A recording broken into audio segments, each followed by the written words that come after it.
Hello, and welcome back to the Everwind Chronicles. We are all the way to episode 25, which is crazy to think about. I guess it all means that the members of the cast can rent a car now. Finally. Yeah, but you also have to be off your parents' insurance. So. Oh. Womp womp. Double negative. So, 25 is pretty crazy. It's been an amazing journey so far. Hopefully it'll just keep getting crazier and better as we go. But speaking of which, let's get back into it. So, after the party had a successful mission slaying a dragon, the party decided that one of their travel companions on that mission, a man named Kotak, they decided he was better off without him. But he was the leader of a powerful criminal organization in Elduin called the Leather Hand. And killing him was going to be tricky. And a man like that was, there are lots of kind of pieces to that puzzle and lots of waves that could be caused by killing a man like that. So the mysterious Hadressa told them that if they really want to hurt him, they need to steal his ledger, which contains information about his organization, and they'd be able to find out, they perhaps could find out what they want to know and how best to go about killing him, what they're going to need to deal with first. So they go into his hideout and find the ledger, which turns out to be a woman, not a book, but a woman named the Keeper, who they eventually make a deal where she gives them key pieces of information on what's likely to happen if they killed Kotak and who's likely to care. In exchange for the agreement to kill Kotak within 7 days, and also not to disclose the nature of their deal or details therein, or else. And so they agree, and she tells them that one of the most interested parties that they're going to have to deal with if they want to face Kotak is the archpriest of Karandia, a man named Ranmon, the highest ranking member of the Church of Chaldron, which is the very same order that our very own Stoic belongs to. So after finding out that he is at the retreat and has been calling the high priests to him there, they go and find the last high priest who had not left yet, the high priest in Elduin itself, who finally agrees to, he's still suspicious, and finally agrees to go with you guys to investigate this and confront Grandmon to see if the party's accusations against him are true. Accusations that they had discovered along the way involved, dead bodies in mass and some other suspicious activities. So they travel together on their way. This high priest, Octo, and Stoic have a conversation involving the spell Zone of Truth, where he questions Stoic, and in the process, Stoic divulges some pieces of info about the deal they made with the Keeper. And as he divulged those, time seems to freeze, and a devil appears, introducing himself as Bulgash and telling Stoic that there were at least 2 things violated in that agreement, and that Stoic's soul now belongs to him. After some conversation about ways to possibly free him from this binding, he tells them, well, look, somebody is somebody in Corandia has a necklace that he wants, and the way things are going, it's likely he might encounter them. And he puts it in Stoic's mind so that he'll know what the necklace is when he sees it. And then they go on with their business, go on to the retreat, where they confront Ranmon and discover that Ranmon had been planning to release a deadly and contagious disease at a number of places throughout Corandia under the belief, the professed belief at least, that that the disease is going to kill them within 3 days, kill everyone within 3 days, and prepare them to become undead servants. In his mind, undead servants of children who no longer struggled with the struggles of life and the pain of existence, but nor suffered temptation, but just mindlessly served. As in his words, just became servants of children without having to worry about free will and things like that.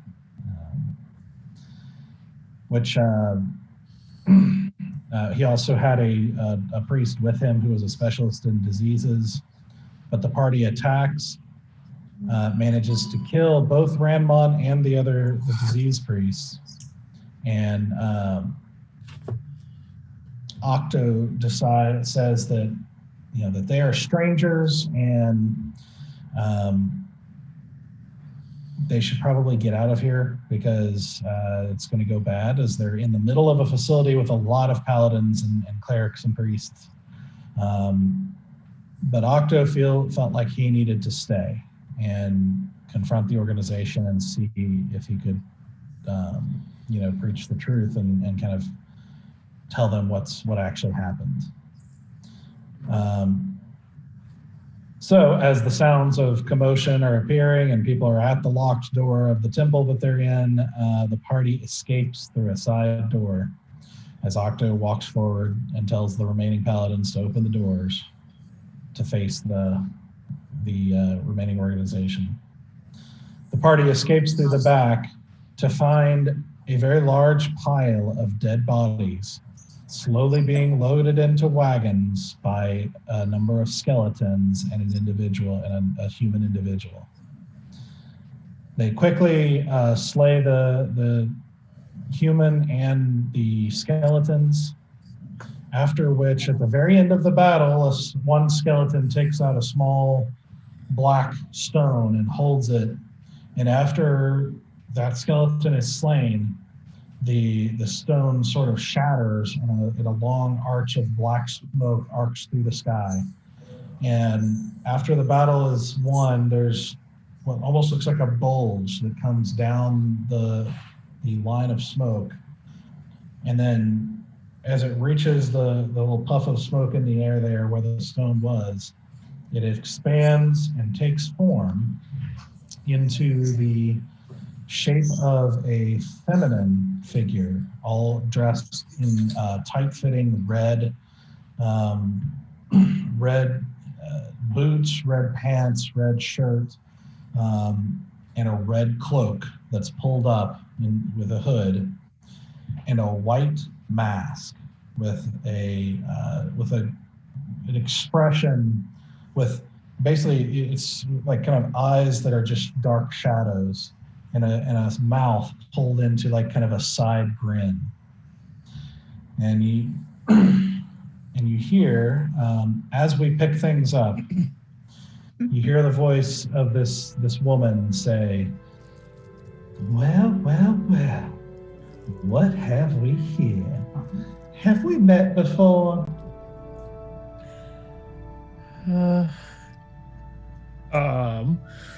I don't believe so. My name is Bear. And I step forward kind of cautiously, like she's on the ground, you said? Yeah, she's like standing kind of in on the pile of the skeleton that collapsed. Okay. And you are? Oh, well, whatever are my manners. My name is Belladonna Rixa. Oh. Pleased to meet you, Bear. Belladonna. You know Lopi, don't you? And you see her. She basically wipes her hand like across her face, and the mask suddenly changes to one with kind of a flat mouth and an arched eyebrow. Did she literally just go the? Basically, she just goes like this. And He has a Rorschach mask. see her say, well. What a surprising name to hear coming out of your lips. How is our dear little Calliope? Well, last time we saw her, she was doing well. She misses you. She was trying to find you. Yeah, I guess just find her. I wish I could tell you where she is, but I don't. We parted ways about a few days ago. I see. And you see her wave again back to that kind of sly grin mask, where she kind of leans forward to you and says, "And how do you know she hasn't already found me?"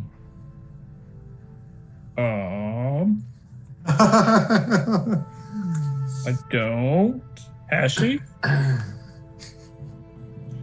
She doesn't answer, but kind of leans back up, and then she kind of looks around at each one of you individually and says, well, you have piqued the absolute heights of my insatiable curiosity.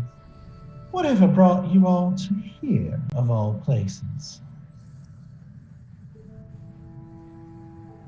I think that I want to check to see if she's actually here.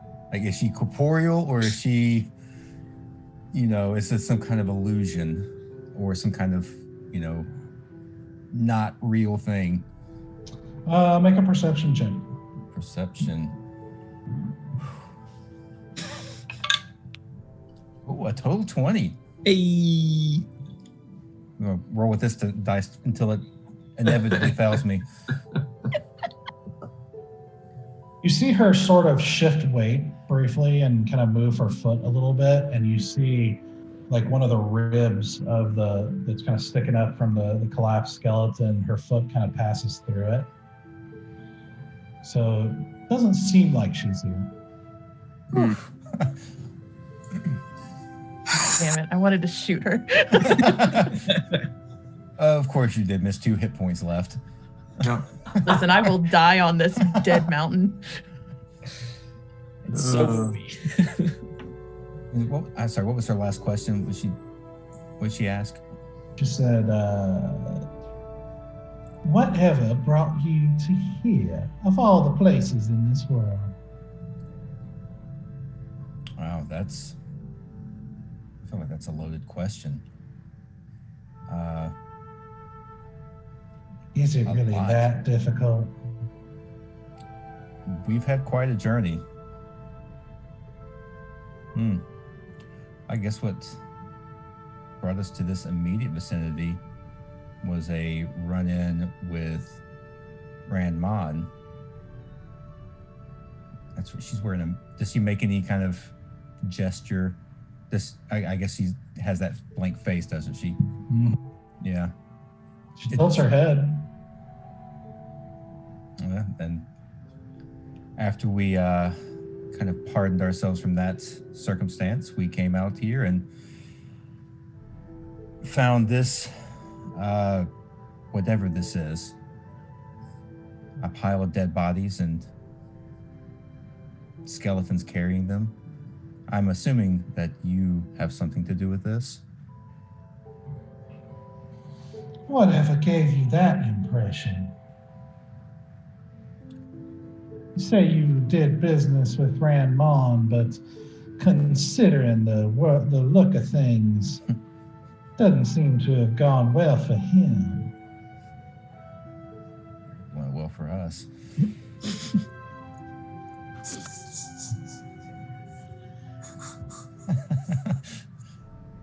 I want to get behind her, Doug. Mm-hmm. And when her back is to me, I'm gonna slowly inch up to her. Okay. Whenever I get close enough, I'm gonna give her a giant bear hug. Oh no. Oh no. Okay. You do, and you quickly grow, just basically pounce, going to lock her into a bear hug, but your arms pass through as if there's nothing there. Mm-hmm. And she slowly turns toward you, just like this kind of calculated turn to look you dead, as far as you can tell, dead in the eyes. You can't actually see her eyes. With that grin, and she's just like, I see I found the bright one.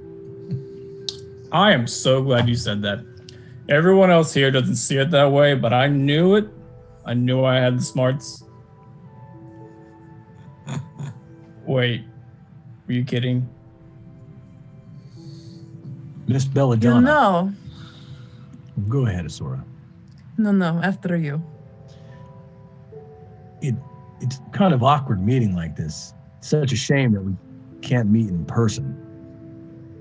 Yes, your brother was kind enough to see us in physical form. Are you sure you want to see me in person right now?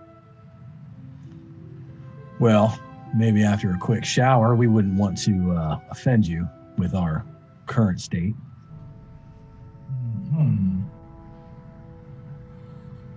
And what is it you'd like to meet about? Whatever could you have in mind? We've just heard so much about you from our friend Loopy that we would love to meet you and maybe hear some of your music. Roll a deception check. Damn it, I can't. I don't have deception. What's a 4? Oh boy. Yeah, she just rolled a 27, so. See, Yeah. Sora, you need to talk. You're better at lying. You wanted to talk first, so, And plus, I'm not going to lie right now. How disappointing. It seems that young Bear here is also not the only one who's not too bright. I had ever so hoped. You see, these Karambians have not been much of a challenge as of yet, and so I was hoping for some good entertainment for once. Because good entertainment is divine, wouldn't you agree, priest? I would, but if it's an intellectual combat you're looking for, our wizard is one of the smartest people you'll find. Yes, in that. That is correct, Fräulein. Now, I'm curious. You seem to send your little necromancers after us after all this time to no avail. We are not challenged by what you bring to us. So, in the same way, we're looking for the same thing. Now, can you tell me a little more about this? And I pull out the letter that she had on that first necromancer we knocked out. Can you tell me a little about this? And I try to read her facial features. She switches back to that sort of raised eyebrow mask, Okay. and kind of leans forward and looks at it briefly, and then leans back and says, "Well, now, was that you?" It was a collective, yeah, but it was no problem for us, yeah. Well, he was a foolish boy. Never should have given him that gift. But alas, good help is hard to find. And she switches to a mask that's basically sad, like this. I can't find good help, and I've just got too much to do. So Yes. Sometimes I have to send people I just can't fully trust. Or Finding do you people do like doing things yourself? Oh, I like doing things myself sometimes. Yes, especially easy targets, like children. Oh, the children. She keeps the sad face on, and she turns her head to the side and is like, oh my, those poor children. Who in the world could do such a thing? What villainous, violent vermin could be so voraciously vicious? Those beautiful, innocent children cut down far too young. How cruel. How wicked. And then she switches back to the raised eyebrow look and goes, tell me, did you verify their story with anyone?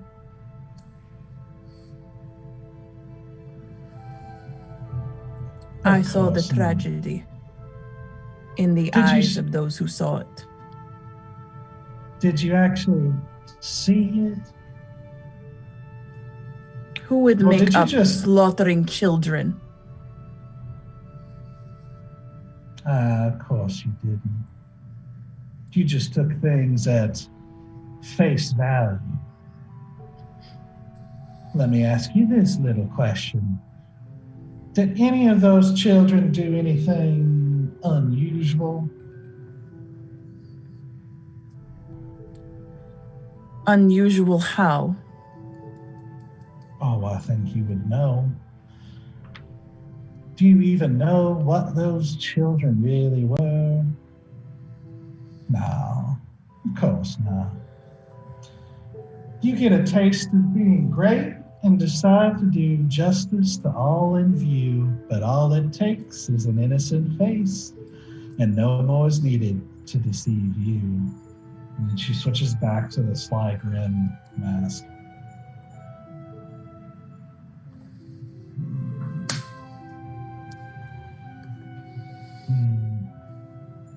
You just not very good thinkers there, are you? You believe those children and that old innocent peasant couple without a thought. You believed Lord Greenwood when he sent you on his little mission. And I don't think that'll be the last high and mighty noble you serve before this is over. You believed in Calliope's little stories despite having just met her. And I'm beginning to suspect there might be another player in this little game of ours. Someone who just happens to keep leading you to the places where you're going to come across me and my work. Don't you think that's just a little suspicious? How much do you know about them? Are you certain you know their true motives? Well, why don't you tell us your version? Like you said, we've heard one version. What's yours? Well, whatever doesn't matter. You've made up your mind that I'm absolutely the villain of this story, haven't you?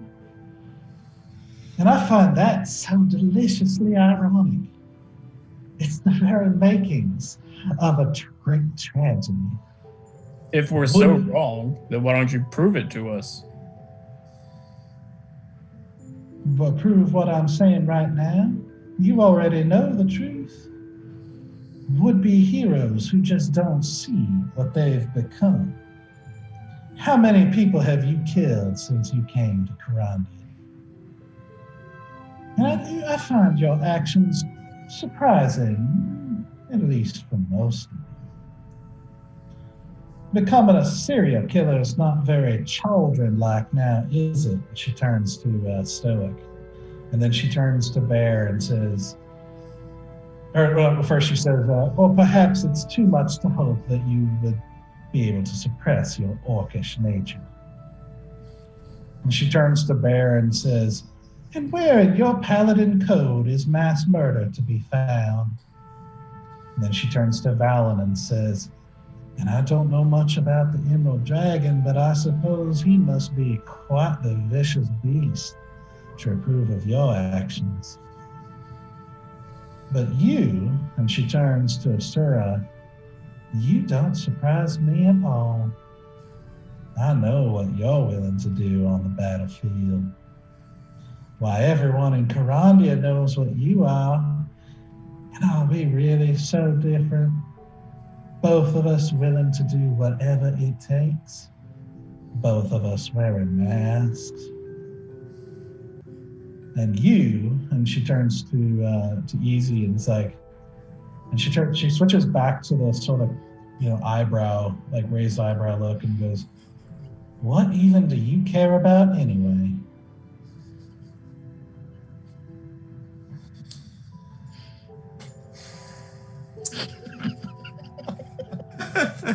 Oh, so I need to react? Okay. Any of you can.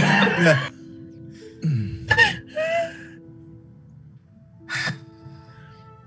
I care about the truth, Fräulein.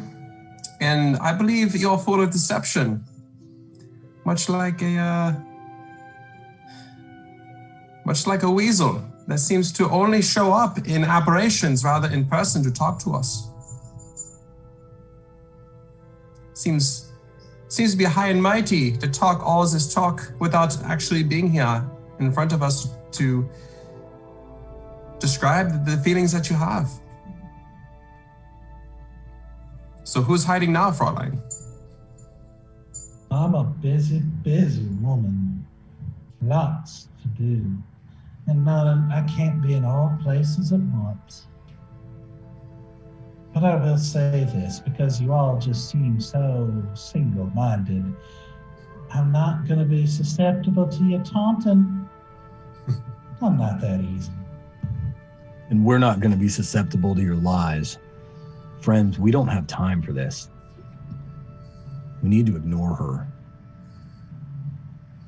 She's just distracting us and trying to confuse us.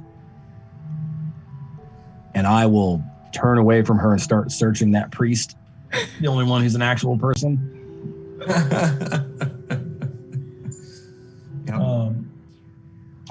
Make a investigation check. 5. You're Should I assist him? like despite your statements and intentionally trying to ignore her, you're not actually thinking about what you're doing at all. No, probably not. Just making a show of it. Yeah. And she says, I don't need to try, little orc. You are far too easy to deceive as it is. What? I'm sorry, did you say something?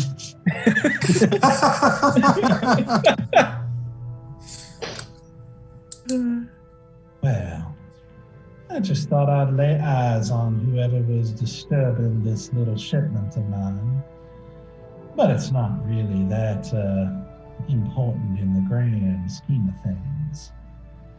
A little bit of a nuisance to lose Randmon's patronage, but, well, lucky for me, I don't put all my eggs in one basket. And I'll just leave you with this last thought. Do you actually know who you can trust right now? And with that, her image just starts to dissipate, and the line of smoke just all dissipates as well. I don't know if anyone had noticed, but Asura had one of her hands like on her dagger for most of this conversation, and her hand is bleeding. She squeezed so hard on the edge of the blade that she cut her hand. I'm gonna walk over to Asura.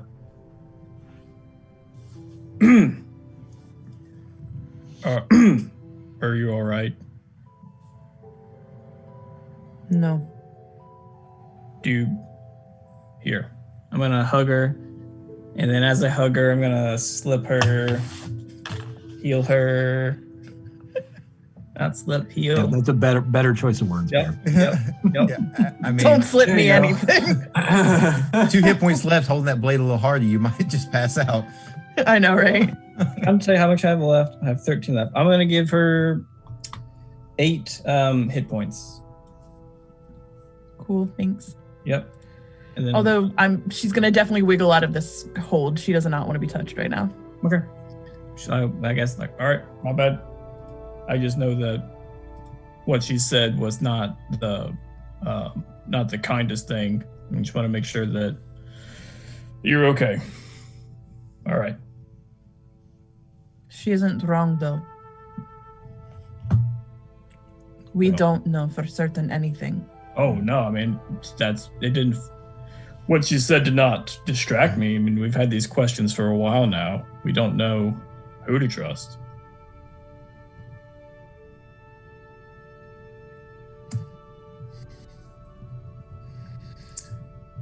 It did. She would not answer, give her version of the truth. That I have not met an innocent person who would not defend themselves. Some Thank people you. don't defend themselves from the truth.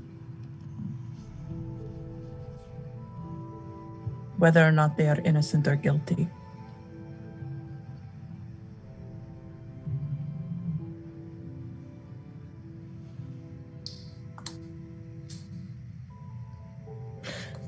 Regardless, we need to figure out what's really going on. Well, we can't do that here. We have to keep going. We are on a time crunch. Agreed.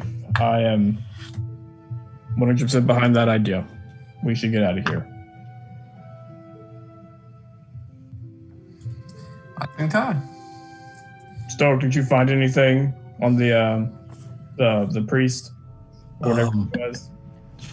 Not on that priest. I was a little distracted, but I did find some things on the archpriest. Oh. I don't know what those things are, but I know I rolled a 19 on that. I wrote it down because I knew we weren't going to get to settle it last time. Yep. Yep. Sorry about it. All right, so the stuff on the priest. On Randmon. Grandmon. I rolled high on that one. Yeah, you did. So you find a scroll. You find 2 ruby rings. You find a gold chain and a holy symbol on it. You find another amulet that seems magical of some kind. You see a signet. You got a signet ring and a folded parchment. Then when you open it up, it has a current tally and a whole bunch of like numbers that have been scratched out, like seemingly raising until the last number is 1,210. Bodies?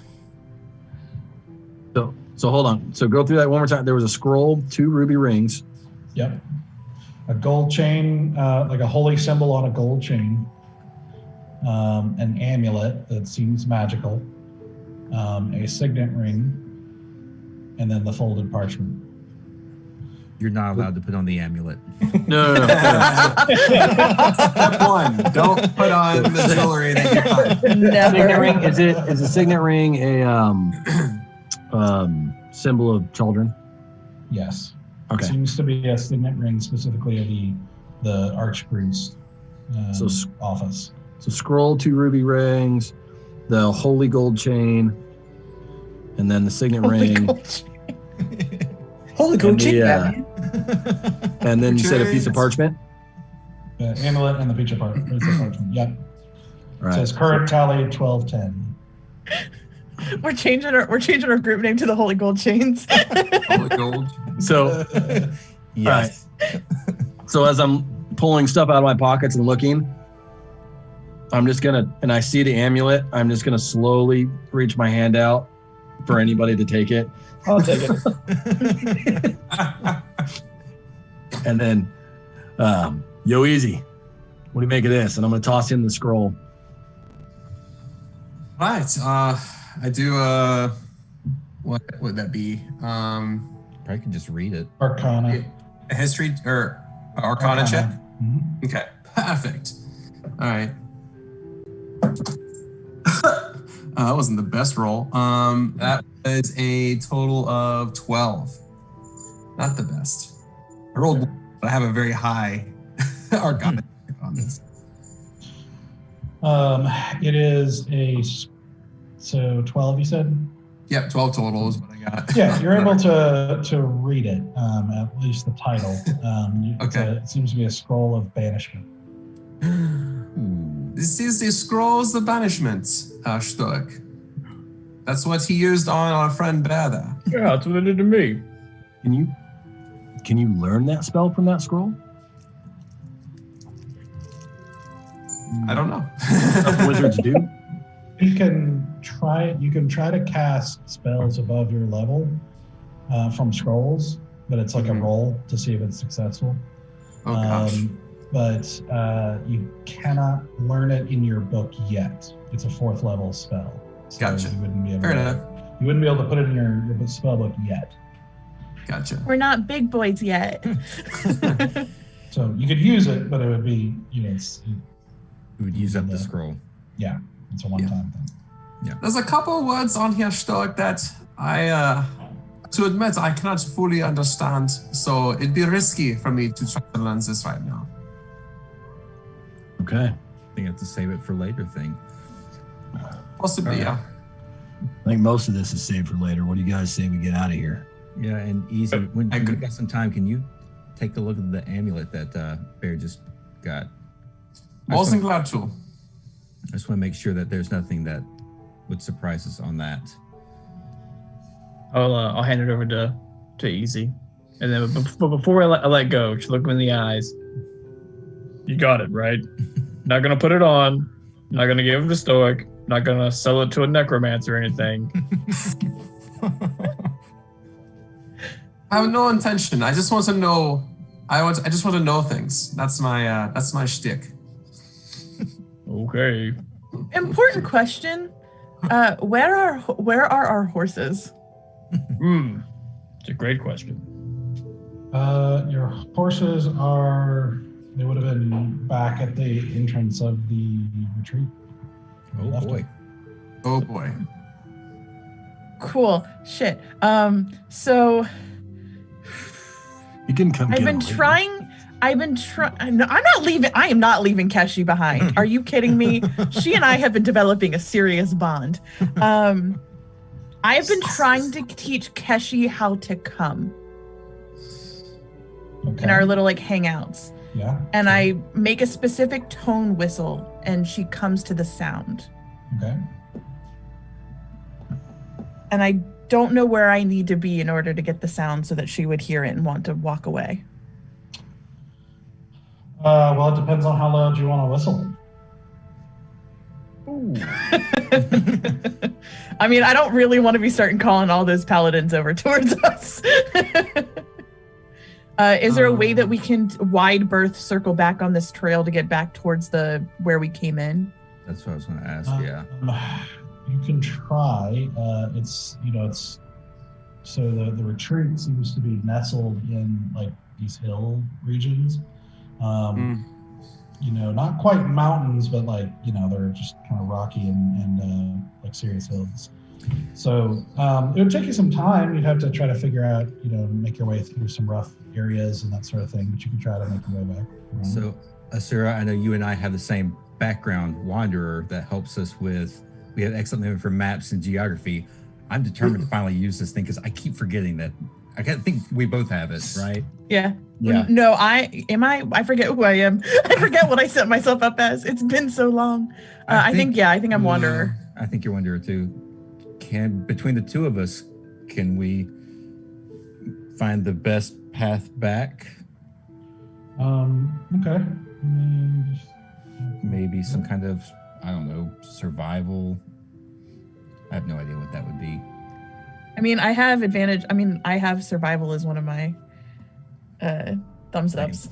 Yeah, same. Whatever. I forget what words I was trying to use. Proficiencies. Thank you. I couldn't think of the word. I was like, the thumbs up ones. Sarah is not a wanderer. She's a criminal. I thought you had Outlander. Background as an Outlander. Okay, well, I know I had that. No, he was a feature as criminal contact. Oh, okay. For some reason, I thought you were an Outlander, not a wanderer. Well, I can. Yeah, I have. I mean, I still have. I lived in the deep desert, so like I had survival tactics. Mm-hmm. I don't know if that helps. I mean, I like for like directional stuff. It might. I can recall the general layout of terrain, settlements, and other features around me. Yeah. Okay. It might come into play here because you might be able. Let's see. When you came up over the ridge to see the retreat, you did get a good view. Obviously, you're not familiar with the details of the terrain, though, so it might affect it. But we'll what this be? Might just be survival or nature. No, I think it'd be survival because you're you're going through the wilderness. I think survival's the one for like navigating. Yeah, do a survival check. Okay, 18. 18. Yeah, okay. That +5 survival helps. Yeah, it does. So you can tell basically it's gonna, you can't really realistically get. So you're also, I assume, trying to not be inside of the retreat while you do this. Yeah, we're going to go through from the outside, as if we can help it. Yeah. So basically, it's like I said, it is hills. You're able to find after a little bit, you're able to about half an hour or so. You're able to find what's kind of like a game trail. The parts of it are difficult and involves minor climbing here and there, but you're able to kind of make your way across back through the hills to the other side. Probably takes you about 2 hours to get through it because it's slow going. Mm-hmm.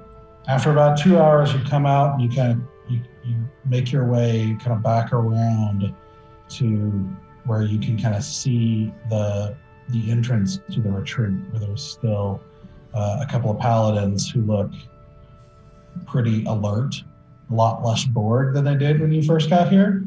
I wonder why. Reasons. Yeah. And you see your horses tied up about 30 feet from them and currently about 100 feet from you. And the horses are kind of out the open right now, aren't they? A little bit, yeah. Yeah. Just 2 paladins? Right now, yes. Can you guys give me a few minutes before we decide to do anything? Yeah, I don't like anything crazy.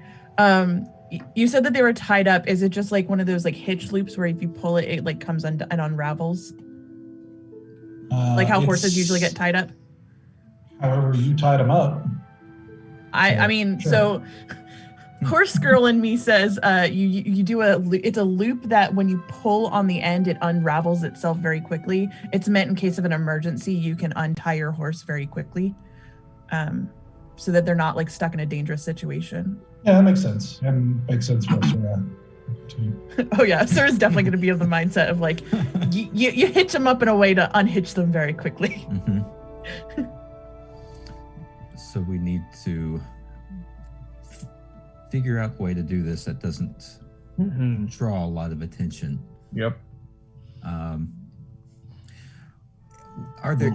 If you guys will give me 10 minutes to pray, I think I may be able to help. Yeah, you're going to have plenty of time. We're going to be sitting here talking for a while. Yes, we do best.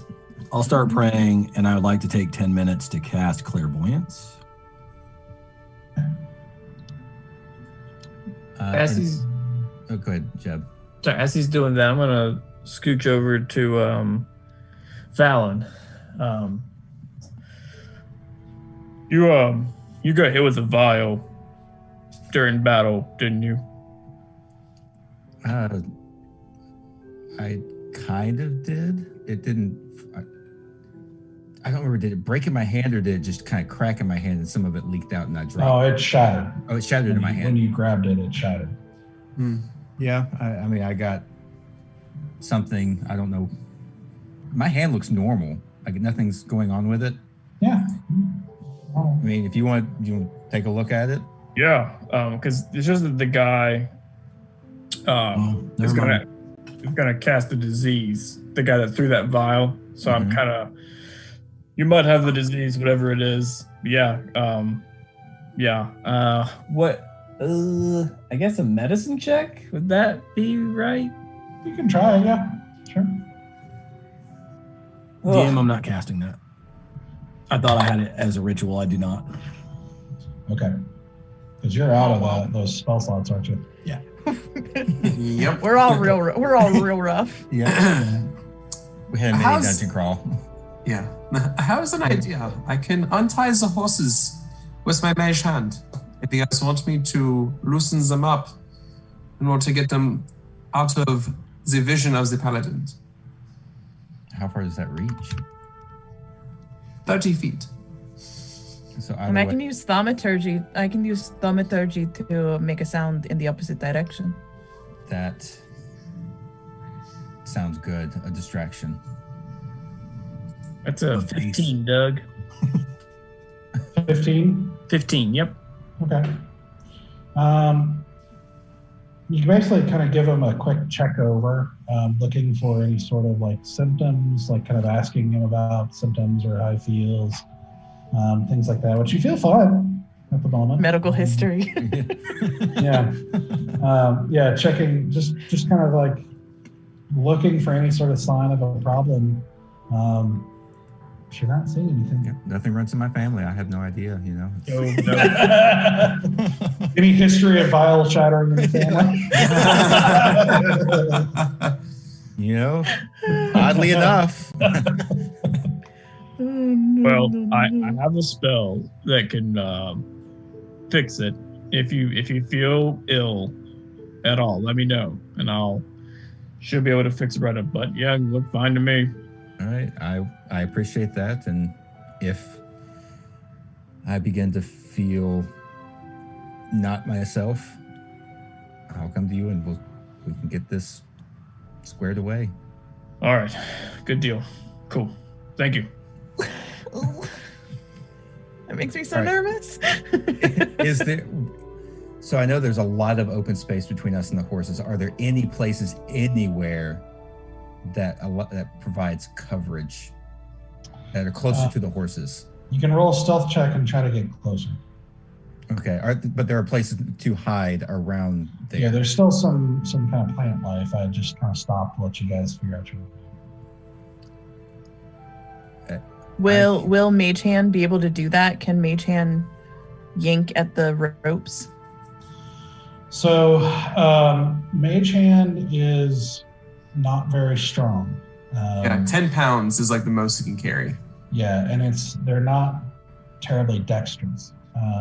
True. So I would let you try. It's going to be kind of probably a more difficult sleight of hand check. Gotcha. Gotcha.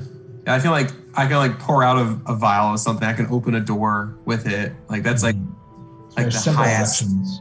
simple actions. I didn't know how involved the knots were. I guess that's something I have to investigate on the horses. I mean, mine's like 2 pounds of pressure max, and all you have to do is, and it'll come undone. Okay. Stoic, how are I you? can't speak for anybody else. Stoic, are you ready for a fight? I'm great. I'm always ready for a fight. We could. I mean, I don't want to alert the guards, but I think me and you could take these two real quick. We're not going. We are no more fighting today. No more fighting today. I cannot. I don't. I can't. I don't. I would love not to either, but it's either that or leave the horses. I feel like There's got to be another. For one thing, Octo is still inside the compound. We don't know what kind of progress he's making with the order or the. Yeah, I was going to try and fix guards. that with clairvoyance, but I'm out of spells. That would have been awesome. Mm-hmm. I was trying to cast it when we stopped. Mm-hmm. Before we got in the fight with the skeletons. yeah. Yeah, but you were gonna try to. You said you were trying to do it as a ritual. Well, even as not a ritual, it takes 10 minutes. Really? I had the spell slot and was gonna spend the spell slot, but I was gonna take the 10 minutes. Gotcha. And Well, sorry, Bennett. That's my fault. It's fine. it allows me to look in on people and hear their conversations. You know, or I can just like listen in. Can I sneak up and just like listen in to their because are they talking or are they just on alert? They don't look like they're talking at the moment. They're just alert. All right. Well, I still want to stealth in closer. Okay. I won't leave Keshi behind. 18, 19, 20, 21. Okay. Just you? I'm going to join her because I want to get closer. I think that I have a lot of speed that I can get to the horses if I need to. Oh, Okay. it's scary because I have good stealth. I just don't have good dice rolls. Natural 20. Ooh, okay. It's a 27 overall, you know? That's even stealthier than me. Is nothing but a shadow, Yeah. a green shadow. Study with the shadow monks. Yeah. I'm going to the same spot that Asura's going. If Sure. it's big enough for two people. If it's not, then I'll go somewhere else. Yeah, it's good. Sorry, I'm trying to see if I have. All right, so you're able to sneak up a little bit closer. You stop at, let's see, at about.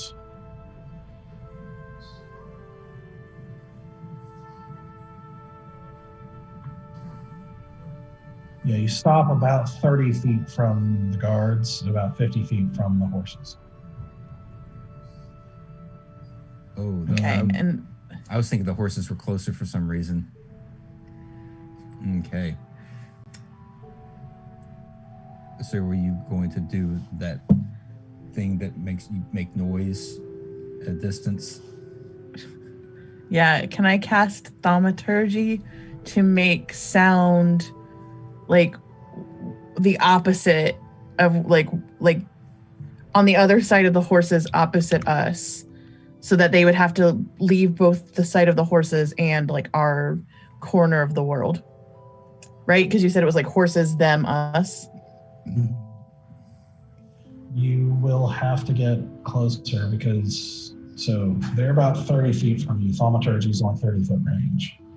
So if you're trying to get well past them, you're gonna have to get like right next to them, or Yeah. That's the tricky part. some other approach. What does it look like on the? Is there a way to sneak to the other side? It is pretty open right in front of the gate there. You probably could, but it's going to take you a while to make your way all the way around.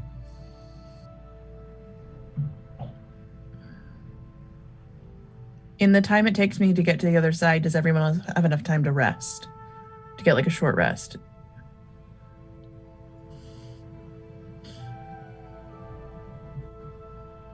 I think you need the short rest. We need some spell slots. True. I'm not sure if Stoic gets anything back on short rest. It's just Well, I get my divine intervention, which is great. Divine intervention. Not divine intervention, whatever it's called.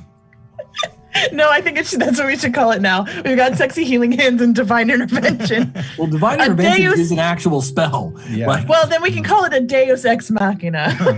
Well, that. sorry, channeled divinity. I get my channeled divinity back on a short rest.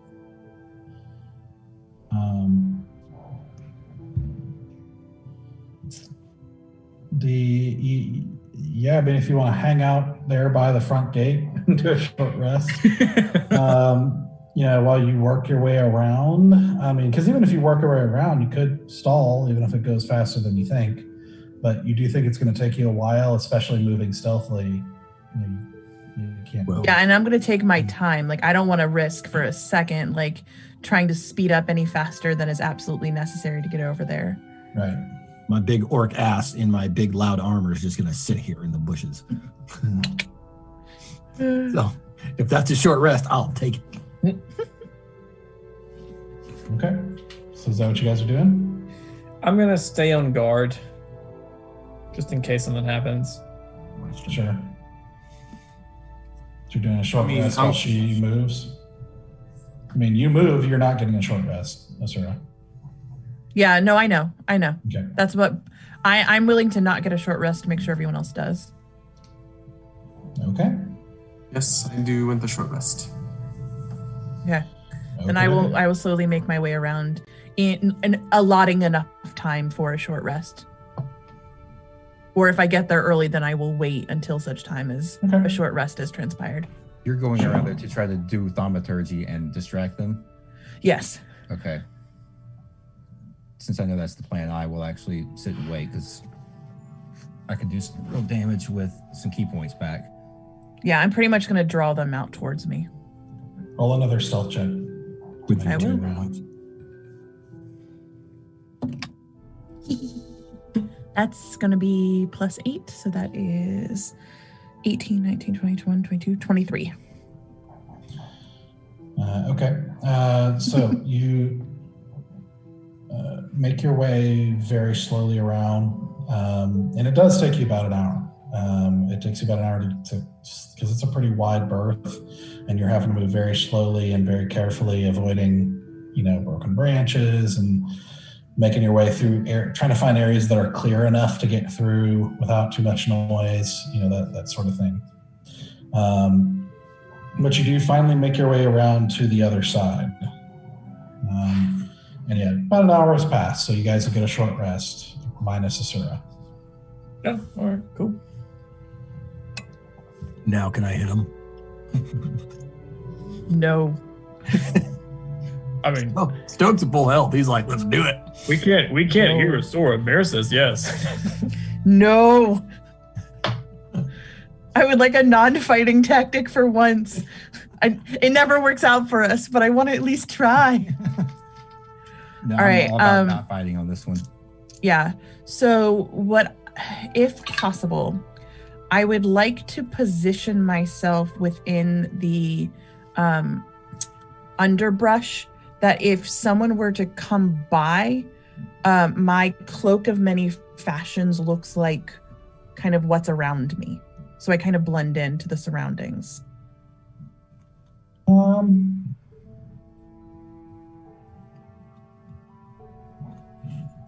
Okay, let me think about that for a second, because I'm not. Not in that like it looks exactly, patterns exactly, but if it's like some sort of like camouflage material that like makes me look more like the rest of the ground around me, same color palette. Yeah. Yeah, I mean, you can definitely change the color, to, that sort of palette, for sure.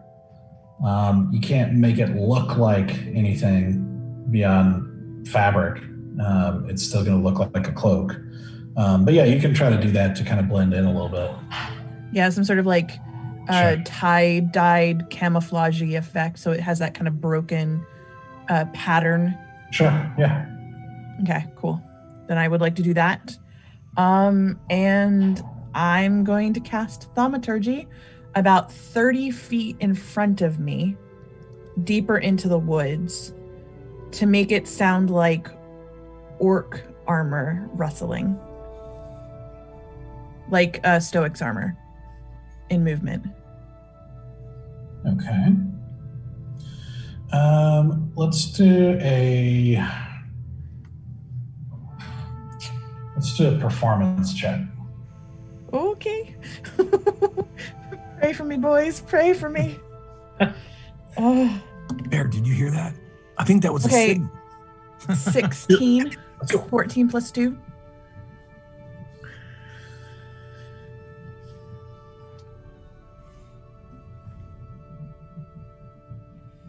Okay. You see both of them sharply look in that direction and draw their swords. They look at each other, and one of them nods, and the one on the right heads off in that direction.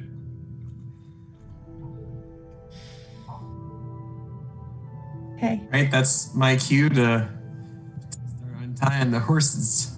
The other one is still aware, though. Like, he's still there. He's still there. Yeah, the one's still there. Okay. Do we see this, the rest of us? Yeah. And we're like 150 feet out, you said? You stopped at about 100 feet out. 100 feet out.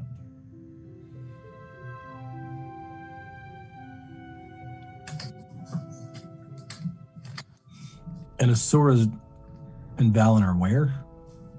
Well, Asura is on the other side of the clearing from you guys. So she's on the opposite side of this clearing, and Valen is about 50 feet up. Like You sound about 30 feet away from where that one guard is now. Yeah. Can I should say, you guys are 100 foot from the horses. You're going to be about 80 feet from the guards. That was them, not us. That's the group.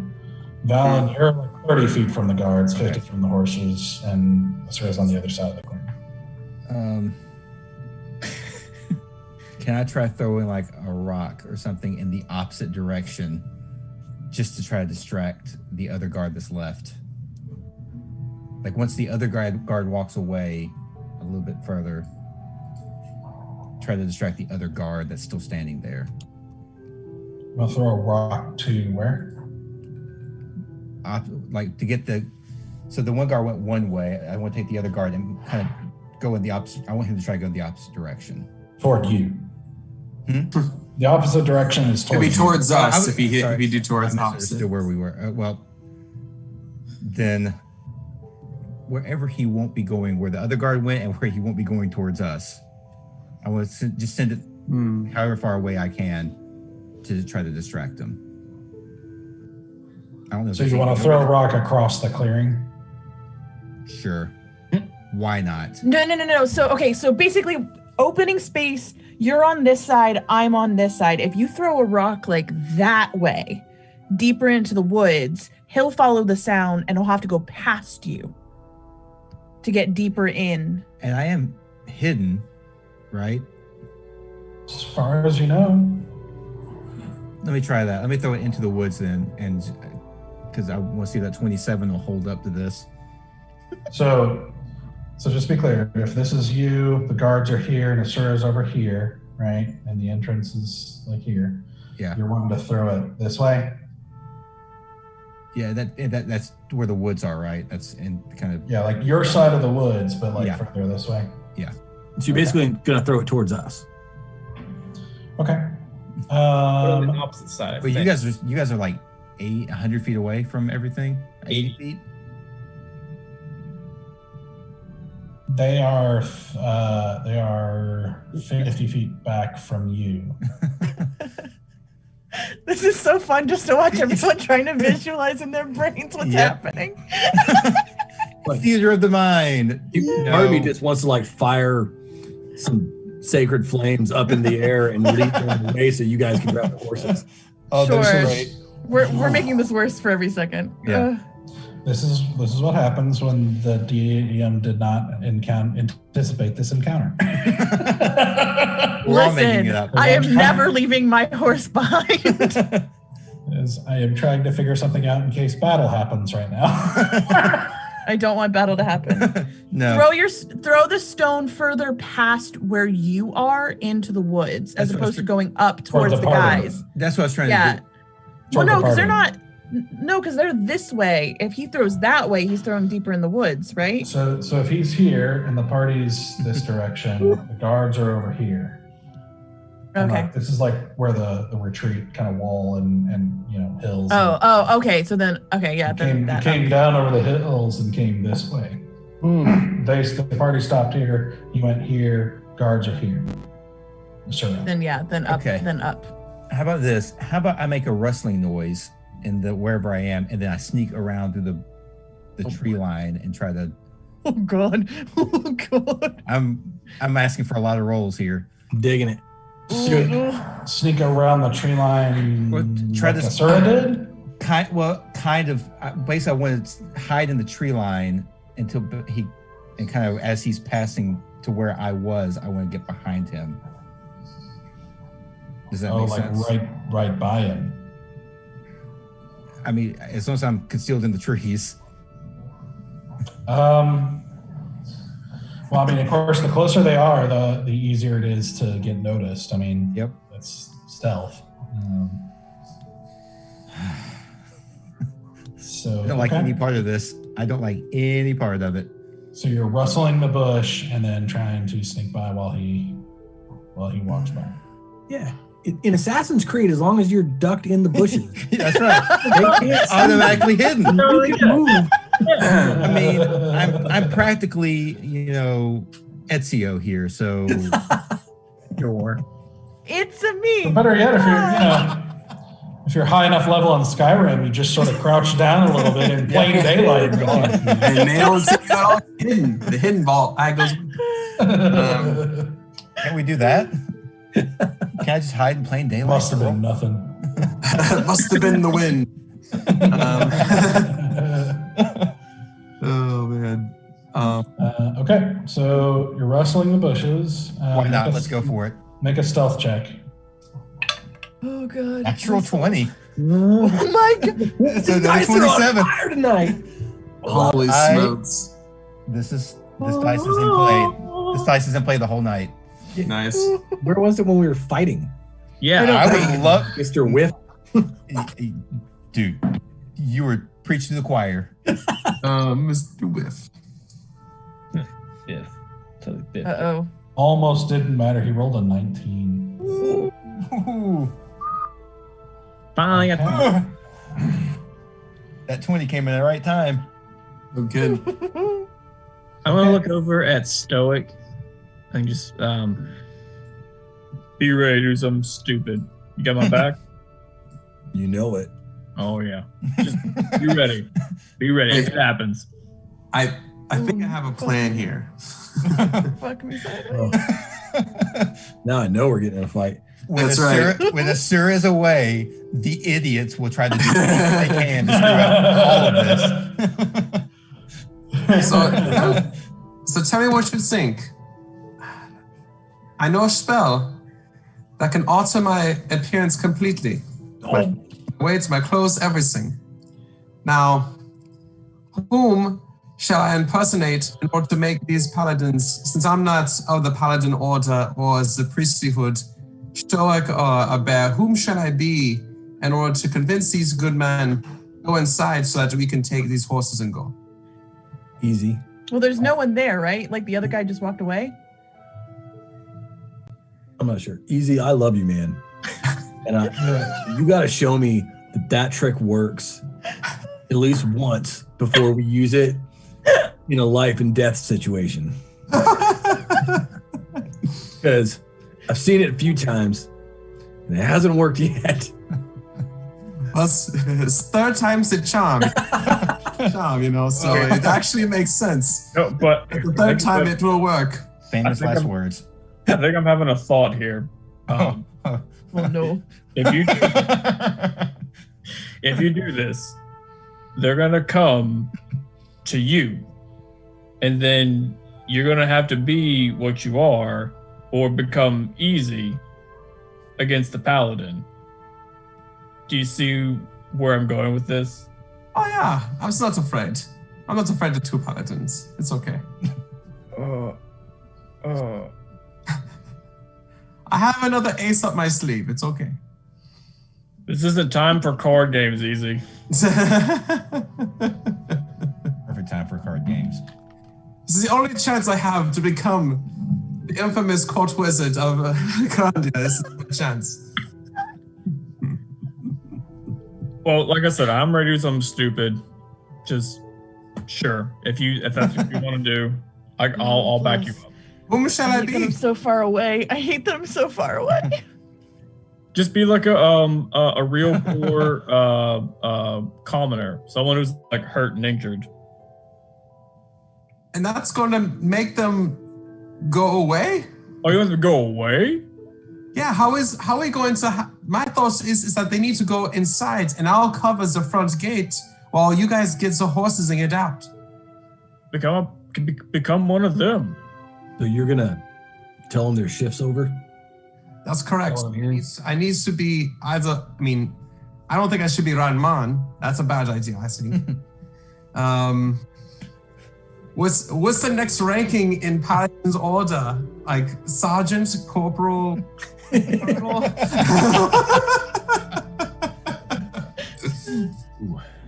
In priest's order, like under Ramon. Yeah, under Ranman. Like if I were to be High priest. next level of Paladin and tell them you guys need to go inside, take care of the guards inside at the main temple. I'm gonna cover your shift at the front gate. Okay, so there's Paladin and the Order of Chaldron, which are technically two separate orders, but they're both serving the same god. Gotcha. And the Paladin Order answers to Ramon, but they're not technically part of that order. So, Gotcha. If you're trying to do a Paladin, the next rank up would probably be a sergeant. If you're trying to do one under Ramon as a priest, it'd be a high priest. Okay. So I'll just be like one of the sergeants that we saw on the way in. Did we see any sergeants on the way in when we were walking through? You saw one that you think might be a rank up, but when you entered in. Okay, that's what I was trying to go for. We actually saw someone that you fetched a guy. They fetched a guy to let just if they were going to let you in or not. Okay, and that's who I'm going to impersonate. Killed. Do what? Like 3 paladins in the fight in the chapel. You saw them. You could turn into one of them. Mm-hmm.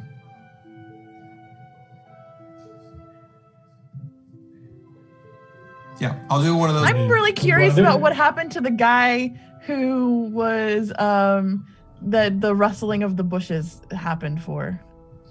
What happened to him? Assuming this is stuff they're talking about while you two are doing your thing. Yeah. Correct. Oh, okay. So I'm just kind of going back to let them figure out what they're doing. We're back in time just a little bit. Okay. So what are you doing, Easy? I would like to alter myself to look like, which changes my height, my look, my sound of my voice, everything, to be identical to that guy. To the guy you saw going in. Correct. One of the guys who looks like a sergeant paladin. Okay. Yeah.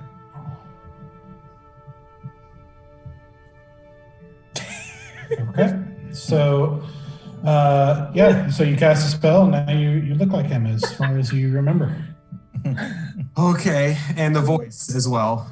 That's very important. My voice has to sound just like him as well. Okay. All right, and so I go along the outside, and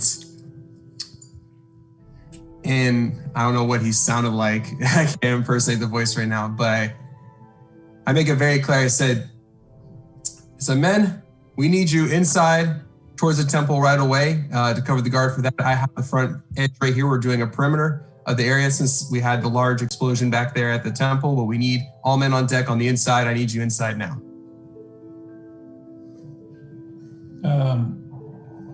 Roll a deception check with advantage. With advantage? Woo! Okay. I have some seeds and berries that I'm just...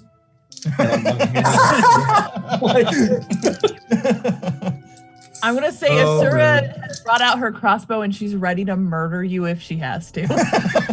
Okay. Not him. Between the horse or you, it's Keshi. I don't know it's him. I will save Keshi over all of y'all. All right. I mean, that's fair. You said deception? Yeah. All right. I rolled an 18. Oh, that's pretty strong. Yeah. Let me double check what their. Their stat is. And was that advantage, Chris? That's with advantage. Yeah, I rolled a 12 and an 18, which is not two terrible rolls, but No, You don't have no. a modifier in deception? I have a +2. Oh, that's a 20 then. No, 16 plus 2 is Oh, 16. Oh, I think so. But you You rolled an 18. rolled an 18. Oh, sorry. Yeah. Total, I totaled both of them together with the modifier already. Okay. He says, Sergeant, what are you doing out here? We had word that there's some people loose in the backside, so I had to circle around the backside of the temple to here. By order of Ranmon. I thought we heard that he was slain. He had some serious injuries, but you know how priests can bring others back to health. God fucking damn it. Fuck me. He frowns for a second, and you see just a moment of kind of like narrowed eyes and everything like that. But then he snaps to attention and salutes and says, "Aye, sir," Thank you, sir. and goes back into the gate. Cannot believe that actually worked. Dart My over heart and literally dropped into my bottom. Are we cleared? What about the other guy? All right. I'm getting as many horses and with this, just get it done. Go. All right. Go. Okay, so you go out into the clearing to get the horses untied. Mhm. Okay. Right. I'm Do, thinking to stand guard. Do sleight of hand check real quick. That's for me. Yeah. Just see how fast you do it. Okay. Had to find my 19. Yeah, it's going well tonight. Yeah. Okay. The universe tilted back. Finally. Until we Okay. get into an encounter, and then all my rolls will revert back. And then they'll get nervous again. Yeah, exactly. Performance anxiety. It happens to the best of us. It's because it's an off week. That's true too. My dice don't know better. They're confused. Mm-hmm. Okay. So you guys, you untie the horses. Does everybody else go out there too and try to? What are you guys doing? I guess. I'm circling back around, but staying within the tree line, just in case, because I don't know who else can see anything in that clearing, and I don't want to get seen. Okay. So I'm cutting back through, and as I'm getting closer back to where we started, I'm whistling for Akeshi. Okay. Okay. But there's no guards though, right? I don't know. I don't know if there's anybody else looking up high. Well, one went into the bushes at the sound. One went into the gate. Mm-hmm. So there's still one. So There's that's still what I'm one asking. You loose. guys, Valen's got him untied now, Mm-hmm. and she's whistling for Keshi. What are you guys doing? They're all untied? Yes. I'm going over to the stable as well. It's just a clearing. There's no stable. But, Oh, okay. Yeah. I'm obviously helping the horses get together. We need to. Okay. Does Keshi go to Asura? Yes. Okay, Keshi takes off for the bushes. I will let Easy take 2 horses. I'll take 2 horses and get them back as fast as possible to where Bear Okay. are. And so you guys mount up and take off? Yep. Yep. All right. So you do. As you hop on your horses and take off through the clearing, just as you're in the clearing, you hear a guy shout, "Hey!" And you take off down the pathway. Mm-hmm. Yeah, I'm running. I'm running. Akeshi and I are running. I'm just gonna look at Bear as we're riding and be like, "You're a paladin. Uh-huh. Are you a private paladin or a sergeant paladin? Oh. Do you have that kind of thing?" Yeah, no, we're different. I'm actually You would call me an owl, actually. Owl Paladin. Owl paladin. Owl Where's that paladin. rank on Sergeant and... Huh? Where's that rank against Sergeant and... Oh, I guess that'd be Major. like the bottom private. So you're owl bear? Is that Yeah, I'm owl bear. Owl bear with me.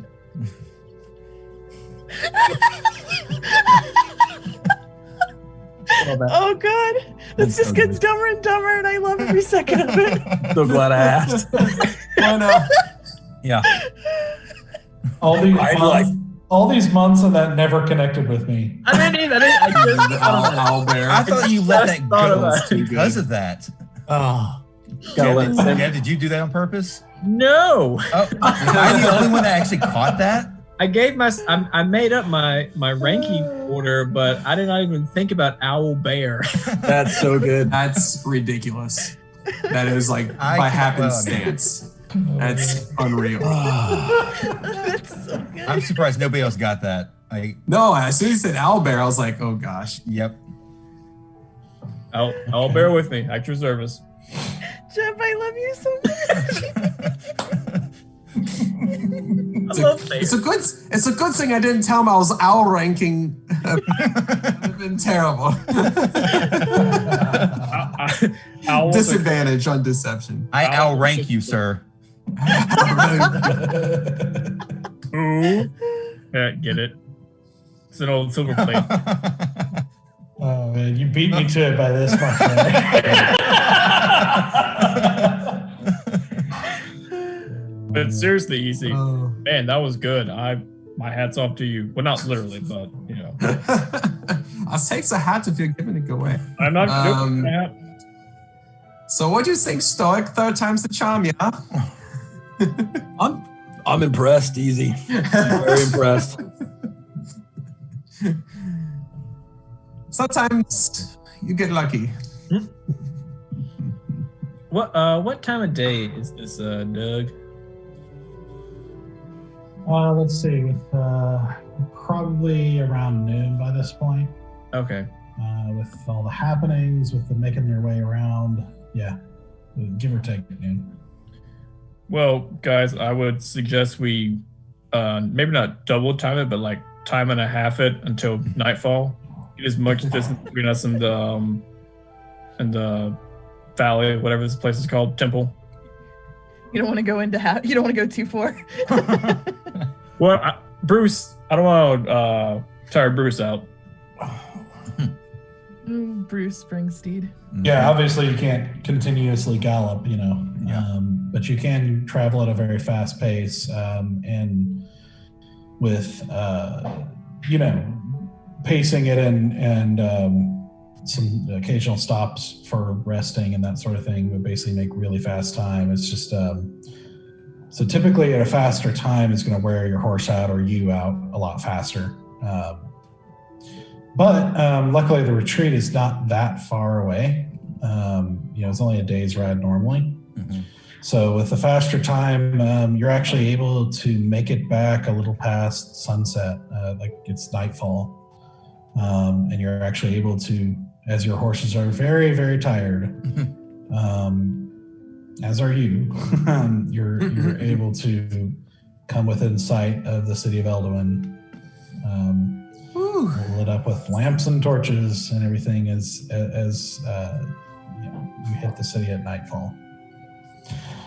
So as you return to Elduin in the middle of the night here, we're going to take a break. So How that works? Wow. The dice were with us tonight, at least for the first half. For of the sure. Finally. Hey guys, we actually did something. night. We did something. Like, Did it. we made it to break, and we have been to 2 places. We've talked to somebody, and like had a thing where we had to figure stuff out, and we did it. That's High five. record time. High fives all Yes, around. normally any one of those would take us all night. Yes, Improvement. there has been a Progress. Yes. Oh, man. So proud of us. All right. Well, with that, I'm gonna get me some tea. Indeed. All right. We'll be back in about 10 minutes or so, and we'll continue our story.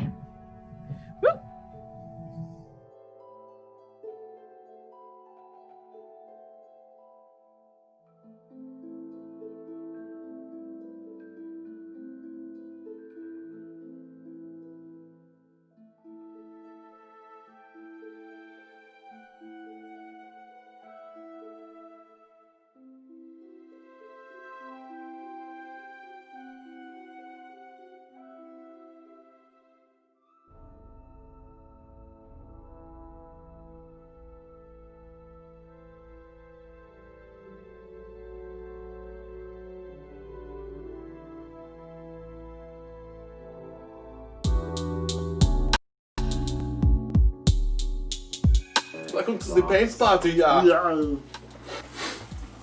Isn't it? We got the paints, we need the paint holders. So you can use the plates. You want to use these mainly just for like mixing colors because it's a little bit easier. Just dab it off of the cardboard. Yeah, it's 10-4. no big deal. Or I have some cups that I brought extra cups for that and for cleaning. And the good stuff, Mineral spirits.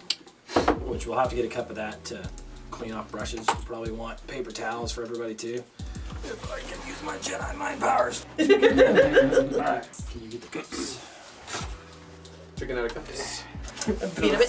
Today's Barnes. Mr. Walkway, leave me to the building. Fuck you.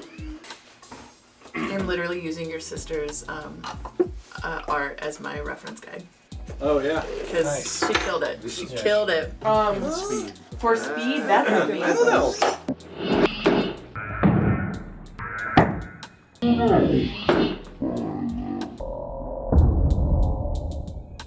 Try that one. Oh! Are you kidding me? I didn't do it. What just happened? This is why we can't have nice things. Jeb is the reason we can have those things. Absolutely. Jeb is the reason we need the cardboard. That's what I've been about. I've been splattered. I came prepared. How about that? I was not prepared. I'm gonna keep this over here on the adult side because I like how on the adult side suddenly. Wait a minute. How did that happen? I think you want to reassess who's an adult here. that is probably more dangerous to this table than the paint. What is? The thinner. Oh, yeah. Because the paint you can just wipe right off as long as it doesn't dry. The thinner will Take off take the everything. finish. So the other thing is, guys, don't try to cover it in one coat. Oh, yeah. Just expect you're gonna have to do at least 3. Okay. But really, there's nothing like you can't mess it up. Okay. So Hey, You watch me. Challenge accepted. That's need already like a- happened, Danny. I need like a crimson red. well, the crimson red.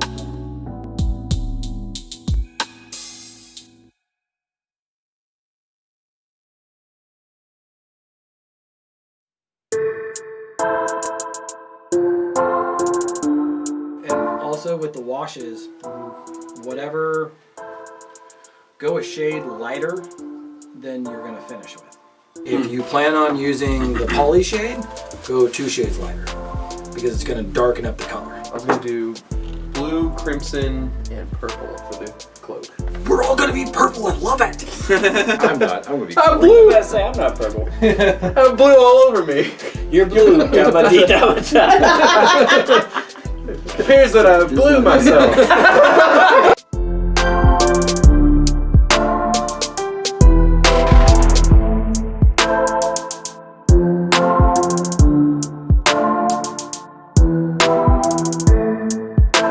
I did not anticipate So, the bow staff being in the way. when I designed him. and you can use some of the bigger ones to like mix colors too and blab them on. These ones I bought specifically for dry brushing later for the detail. More texture on it. Because you want these big fat ones, and I might even cut them down with scissors to make it shorter, and then you just barely get any paint, wipe it off, and just like. Oh.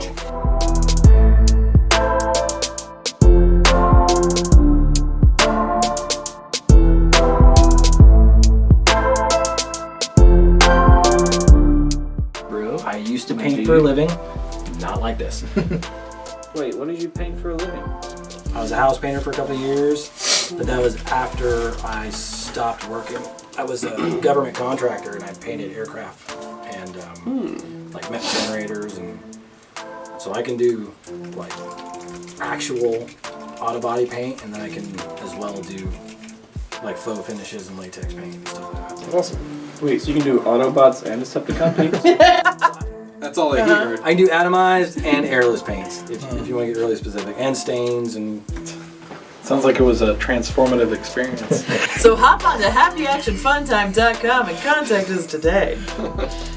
Do you need Tune into auto? the Everwind Chronicles for jokes like these. Keep you in stick. Top shelf.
I have learned to be invisible.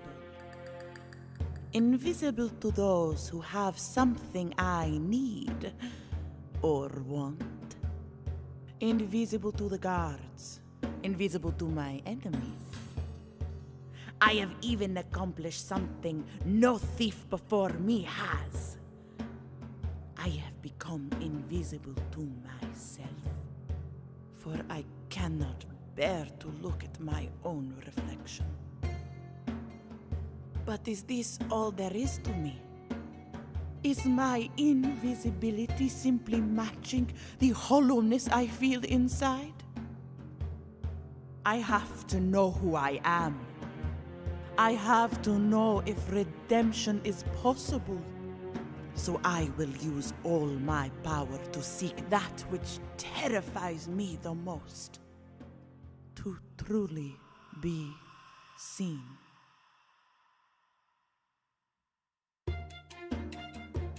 And perhaps along the way, slit a few throats of those who do not deserve to be seen.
All right, welcome back. Hopefully it was a good break. As the party managed to escape from the retreat and even recover their horses without actually getting into combat, which is an impressive feat. So now they have ridden hard back to Elduin, arriving exhausted on exhausted horses, making their way back into the city at night as it's dark. It's nightfall. What do you guys want to do? As we're slowing our pace as we're entering town, can I ride up next to Asura? Mm-hmm. And I'm gonna pull a clean rag out from my pack and get water on it, and then ask her if I can see her hand.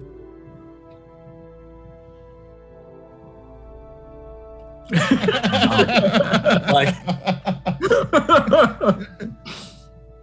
you know, if you wanted a little red on your skin, I think this will work better, and I will put one of the ruby rings on her hand.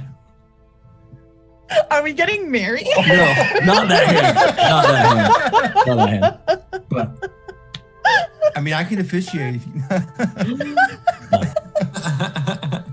Just wear this as a reminder that you don't have to hurt yourself. Mm-hmm. And I'll tie the rag around her hand where the cut was. You're just making it so much more confusing for us. Yeah, and that's it. That's all I got. Like, she is so confused. Yep. Maybe she's not the only one. She doesn't say anything. She's too fucking tired. That's all. She's too tired to flirt. Wow, that's tired. That's the first. Mm-hmm. Yeah. I mean, we all took a rather a beating today. Yeah. Are we heading back to Greenwoods? I mean, we still haven't set up our own homes yet. Like, I know we have them, but we haven't really set them up yet. They're just I've been on a time crunch. We're still on a time crunch. Yes, we are. Yeah, I don't really have time to set up my own home. So yeah, Greenwood has beds, and he hasn't kicked us out yet. So Here's to that. Greenwood also has booze, if I remember correctly. I say we go back and rest up, and we'll figure out everything else tomorrow. Yes, indeed.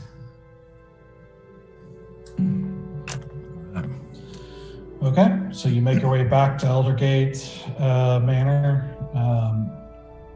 And Robert answers and sees you guys, and he's like, "Oh, good, you've returned. Still not to your own homes, but welcome, I suppose." Robert, we just love you too much to be able to leave you quite yet. Yes, always a pleasure. You brighten up our days. Oh, I'm sure. Shall I get you anything before bed? Yes. A bottle of wine. A very nice Merlot. I see. Mm-hmm. I'm feeling festive tonight. Very good. He turns, he gets you your bottle of wine. And I put on my hat, and sit down by the fireplace, and I pour a glass. Anyone want to join? I will in a second. I want to go out and like get Keshi settled in for the night and like whisper like you did good today and like words of encouragement because I love my horse very much. Keep that bond strong.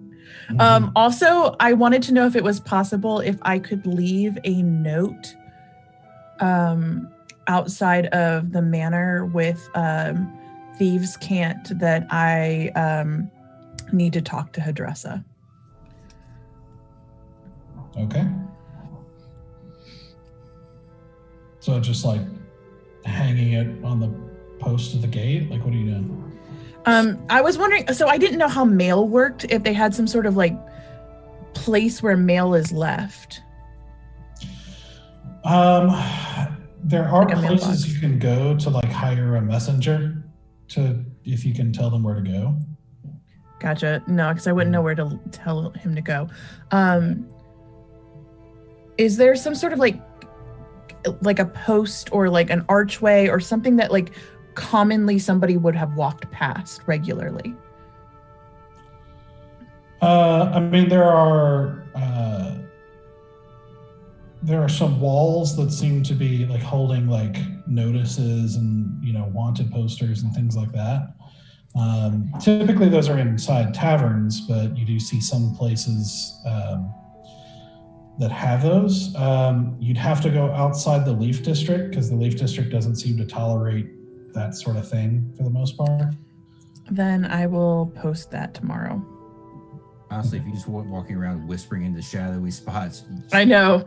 If I just like start yelling in Thieves' Cant, eventually someone's gonna hear me. Yep. I'll say that for tomorrow because I'm too tired to like go on another journey tonight. Mm-hmm. Plus, I'm a little nervous to walk alone out there by myself with those guards. And Like I know we're settled, but they still make me feel uneasy. Well, they should. Okay. I want to get beat up again. All right, I'll go back with Bear and I'll get a wine with him. Yeah, I got some wine. So this is some delicious. It's a nice Strauss to it. Nice fruity bouquet. Mm-hmm. Yeah. Let the But the tannins really got to marinate there. Yeah. It's gotta marinate. It's like the exact opposite of that. I'm so exhausted. I'm letting my mage hand hold the let it just pour a little bit of the wine into my it spills a little because it's not very good. It's like shaking. Feeling like a little buzzed, a little tired. I'm just gonna look over at Easy. Easy. I don't know the first thing about you. Where do you come from? I've told you this before, but you studied with your uncle. That's right, I remember. Oh now. yeah, so the Everwood is where I'm from. Yes, it's where a lot of star elves are born and stay. Usually, they don't venture very far from there. Why did you leave? I left for some reasons. Number one, I was not well accepted by the order. Namely because I'm not pure blood. Oh. That's terrible. Yeah, this is the way the world is, And so I decided, there are good star elves there. It's not like they're all so bad. But I was given good advice to go and explore the world and see and find what is good and worth noting, and find good friends along the way. And so I trusted the words of my uncle on that, and partly to discover my own heritage in a way. Well, a pilgrimage of my own, I want to say. How long have you been traveling then? Oh, I'd say probably about close to 15 years. Oh, wow. Yeah. All by yourself? Yeah, I've just been making my way through the worlds, the Everwood, out to maybe see the Horns one day. You haven't been to the World Thorns yet? Not yet. It's one of my destinations I'm looking to explore. Yeah. Oh, I'll have to take you. Mountains End. That's my village. It's up the North Fire. I'd love to show you one day. It's a very small village. I don't get your hopes up, but it is. I'd love to take you there. It's pretty nice. Is there a lot of Goliaths there in the World Thorns? Glass? Goliaths. Oh. I mean, my tribe's up there. I think there's a few other tribes around. I don't know if there's a lot, but yeah, there's a few of us up there. Yes, I've always been interested in studying the Goliath. Oh, what do you want to know? I'd like to know, what is your favorite food? What do you like to eat as a Goliath? Imagine you have quite the appetite to deal with the amount of mass on your body. True. Well, up north there's a lot of polar bears and penguins, the snow leopard, things like that. It's kind of what we grew up on. Fish, obviously, a lot of fishing. Some crops. I think some corn and some rutabagas. Okay, there's clearly a much better amount of food in the World Thorns than I expected. I thought it was more challenging to get food out there. Well, that's basically it, though. Those are the 5 things. That's everything. So, snow leopard is high on your staple of diet. Oh yeah, leopard. You have not lived until you've tried a bacon wrapped snow leopard. Gotcha. Where do you get the bacon from? Merchants. Oh, okay. I've had bacon twice in my life. Well, twice in the World Thorns. Gotcha. Yeah, the pork belly is delicious. Oh, yeah. In plenty out in the Everwood. Yeah. But they eat plants and stuff like that. They don't eat a lot of meat out there. Yeah, we're heavy into the meat. That's kind of all we have up in the World Thorns. Well, you have to show me one day. I would love to, yeah. On a journey. Yeah, my family's up there. They're not gonna brag, but they're a pretty big deal up in my village. But yeah, it'd be nice to take you guys up there, and I'd love to see your home too at one point. I don't know if that's going to be a good decision, but you could try. They're a little difficult to deal with at times. Oh, really? Not my family. I was saying it's the people of Everwood. They're very exclusive. They're a little like finicky, a little picky about people. You could say that, yeah. Well, whether you're half or full blood, you're okay in my book. Oh, thanks, you, Ba. Do both of your parents live in the Everwood? Say again, Valen. Do both of your parents live in the Everwood? Well, that's a great question. My mother died giving birth to me, and my father is a mystery. That's part of my heritage exploration, to see who he was or is, or if he's still alive or not. But from what I know, he is a human man who's apparently was talented enough to get to woo a star elf in the Everwood. But that's all I know. Not much about him. But yeah, thank you for bringing up my painful past.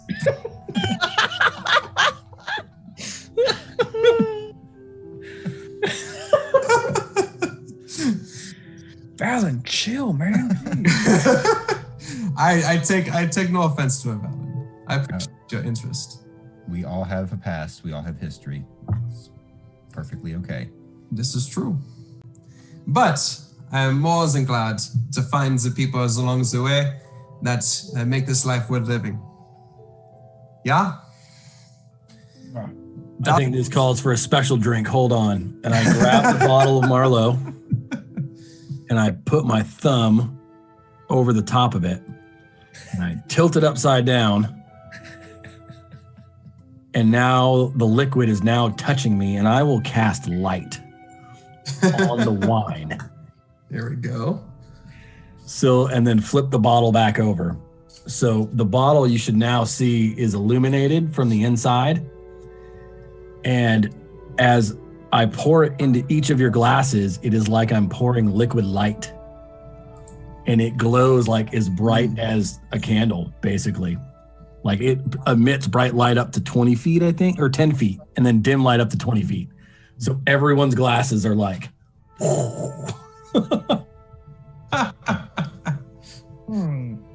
should be safe to drink. I am not much of a drinker, but I must say I feel like I have to try this. Does it taste any different?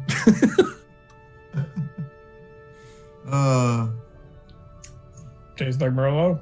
Right. Well, it only lasts an hour, so if we don't drink too much, our pee shouldn't look funny. Yeah. So, I take a drink and I says, yeah, this is delicious. I also can change the light as well. And I try to do my cantrip Ray of Frost to like, it's like it needs to be chilled a little bit. Ray of Frost. And I roll, let's see. Oh my gosh. Let's see, +7 to hit. That was a 16. I think that hits. And 1d8 of damage. You're gonna destroy. Whoa, the DC on that wine glass is like of course, I roll an 8 on a glass of wine. What an incredible waste of a perfectly good roll. But like the blue and white come out of out of my hand. Like I'm holding the glass like this. I'm doing it sideways. And you see the blue white come out for a real spectacle, and the glass just like explodes. And it freezes the block of wine and just hits the floor. So as you release this, and the wine glass just goes, sending tiny shards of glass everywhere, as well as wine, splattering all over you. the ray goes through the wine, and you kind of held it slightly tilted down, and actually hits the leg of the chair that Valen is sitting on, causing the chair to tilt to one side. Make a dexterity save. All right. Good thing I am good at those. Oh no, where's my dice? 19. Wow. So as it tilts back and forward, you basically just sort of roll backwards and up onto your feet. It's no big deal. I would like to say that you probably hear a very unusual sound from Asura because she giggles. Like bright bell-like giggle. That's awesome. So since the light was cast on the liquid itself and the glass exploded, does it look like somebody like broke a glow stick and just went like this all over everything? Pretty much. Pretty much. That's what I Including needed. Easy, who is now glowing. Yeah. This kind of faint purplish glow. I have a question for As thaumaturgy. Robert walks in and is like,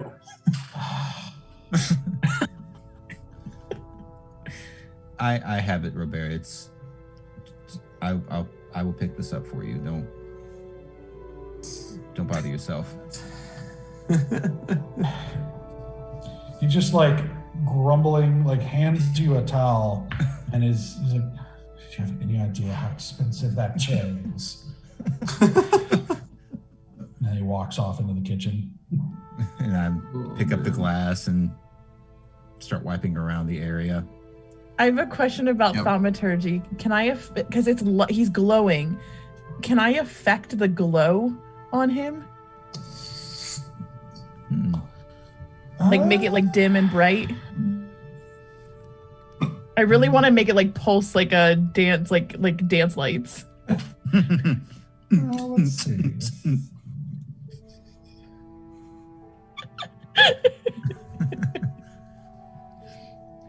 Easy. I don't know if it's technically allowed, but I'm going to say yes for now. Cool. Then I'm just going to make it do like party lights where it like does a little like flicker. Easy. We can. It seems like whenever I'm around you, that's really. I tend to take some kind of collateral damage. Okay. Valen, I apologize. Next time that I cast a fireball in your direction, I promise you I will miss you. I'll sculpt. There's a thing that I have that's called sculpt spells that I could actually manipulate this whole time that I didn't use. So, that's on me. I could have protected you from so much damage for so many encounters, and I never used it. That tracks. That's the most on-brand thing that has ever happened. It tracks. Yeah. So that's something that we'll eventually realize he can do. But that is the truth. It's called sculpt spells, and it's pretty amazing. Yes. It would be greatly appreciated. Yep. So, what next, guys? I mean, are we alone? Is anybody? Robert's not around us anymore, is he? Well, we did. Well, I guess we needed to finish our deal with Keeper. Was the Archpriest the only obstacle we had to eliminate before? I think so. Taking him out? Yeah. Yes, I believe Kotak is the next target. Although it wouldn't hurt to talk to Kotak. See what the connection is between him and Belladonna, if anything. Well, we haven't really touched base with him since we broke into his base and stole his assistant. Mm-hmm. That was 2 days ago, 3 days ago. Where's the assistant? Well, the book, the ledger. Right. Yeah. Oh, yeah, the Where's the keeper. ledger? That's what we need to talk to, right? Keeper. He's with Hadressa. Mm-hmm. But Well, Stoic, there's something that you really haven't talked to us about yet. I don't know what you're talking about. For one of us, the pact has been broken.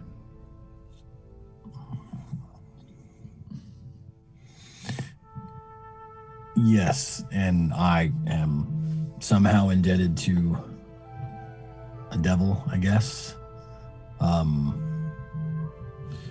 But honestly, there's not much we can do about that right now. So I don't think it's worth fretting over it all. you told us about the necklace thing, right? The necklace thing. If you find a necklace, you can get out of the deal. Did you tell us that? Pretty sure he did. I think so. That there's an object that he's looking for. Okay. He didn't tell me what it is or where it is, but that I'll know it when I see it. And other than that, I mean, there's the best I can do right now is try not to die. Because That's a given. Claim me until that happens. So, I mean, I'm not the best fighter, but I can take a punch. So I feel pretty confident. Stoic, can I see the other ruby ring?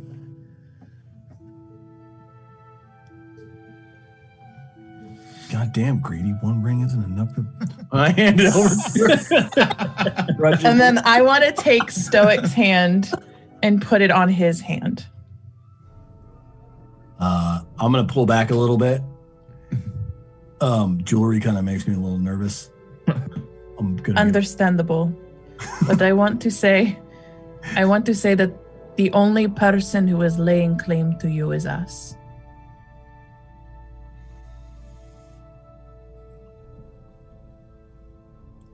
Can we do tattoos? Yes. I would love a tattoo. Can we do that? Because I'm a little gun shy about jewelry. I haven't had good experiences.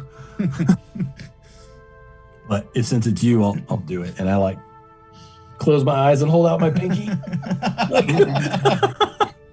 I'm gonna put it on his finger and be like, Stoic, in some cultures this would mean something very different. And then give him a wink. Take it off and I hand it back. Then I'm just gonna put it on. And I'm gonna have 2 ruby rings on now. It's okay. It didn't actually go all the way down your finger anyway. It was clearly not made for hands your size. It only went that far.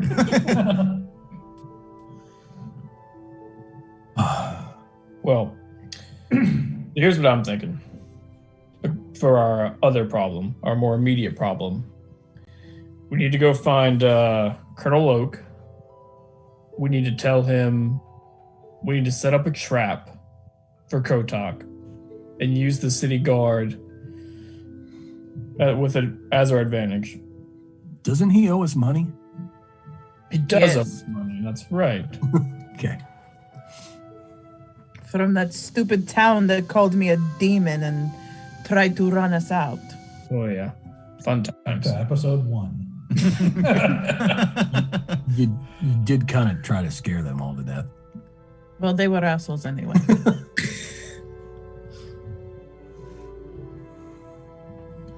So, all right. So we enlist the city guard. I'm a little worried that most of them might be on the take, though. Well, they certainly don't have a problem. And then I hush my mouth real fast. Because I've never actually told you all what happened that night. No. Not in real detail. I thought Valen knew. Valen. I knew she got beat up is basically all I know. She didn't tell me anything. Okay. You and I actually know about the most out of it because you're the one that healed her that night. Yeah. No, she got healed by the stranger. What? Yeah, but you laid hands on me when I got home because I still look pretty bruised up. Yeah.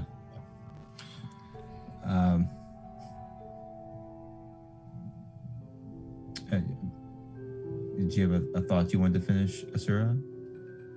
Mm-mm.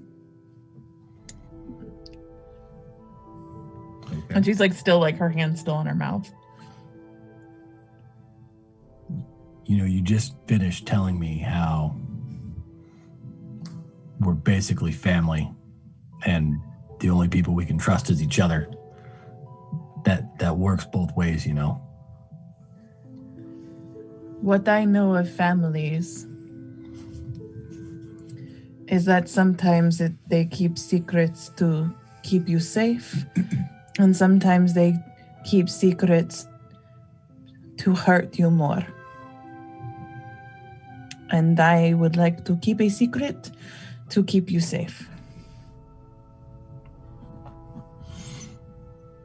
I can respect that.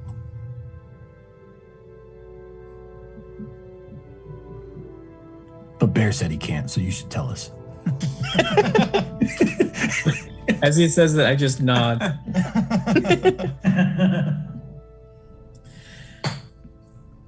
I made a bad decision when we first got here, and I got in trouble for it. And the city guard were the ones who made sure I paid.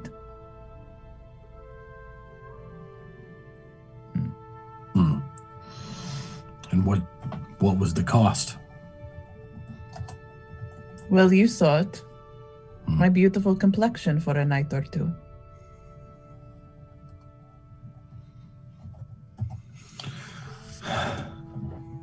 Well, I'm sure. Thank you for telling us. Yes.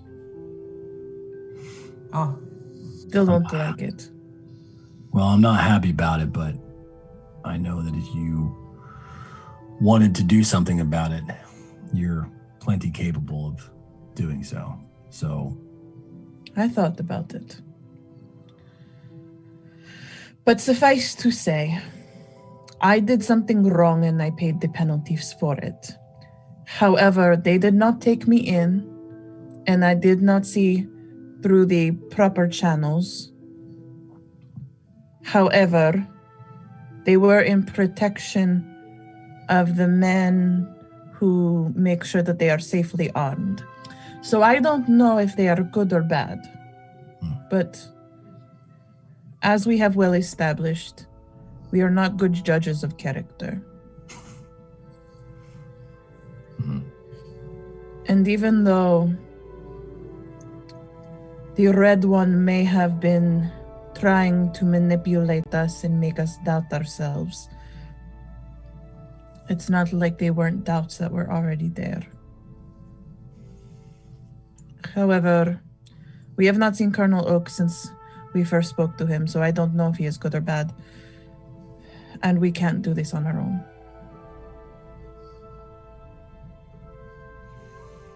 I don't know if we make this worse or make it better by bringing others into this. my concern is it might raise a lot of questions that we're not at liberty to answer. Yeah.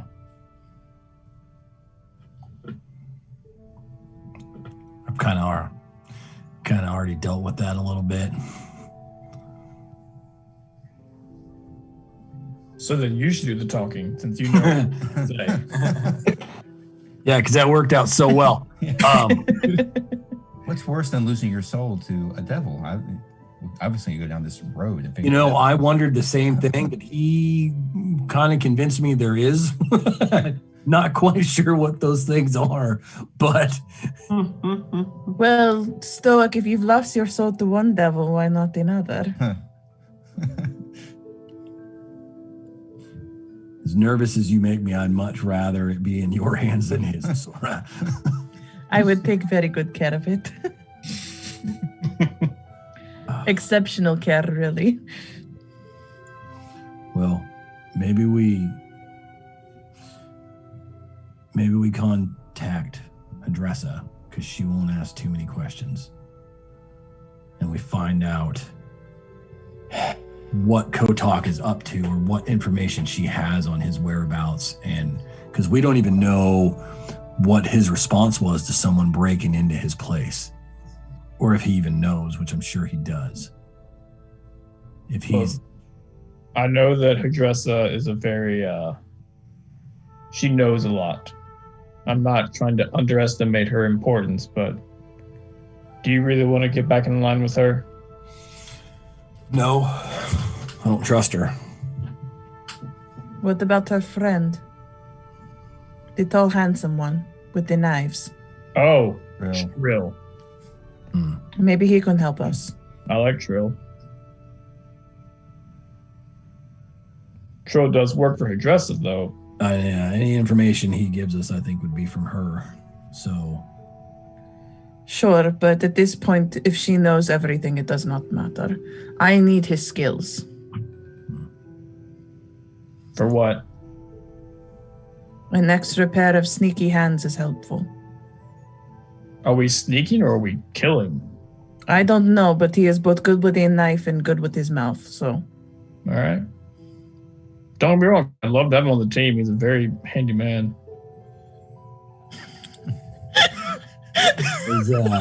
As much as I don't trust Hydressa, with the time constraints we have, I do believe she is our best bet to find out where Kotok is and the heat of the current situation. But the same problem, arises. And don't you think that Hydressa would ask more questions than Colonel Oak? She already has the keeper. Yeah, I don't think she would. Mm-hmm. We might as well begin just to assume that she has information regardless. I still think we should go talk to the colonel, though, because I want my money. That is fair. And we don't know how to find Hydressa anyway. She finds us. Don't worry about that. I can help. Do you know where she is? No, but we speak the same language. Oh. Actually, I can help with that too. I've been doing a lot of meditation and communing with Chaldron, and I think he's shown me a few ways that I think I can help. I think I can message her, regardless. Can you? Yes. Is that how message works? Yeah, like directly into her mind.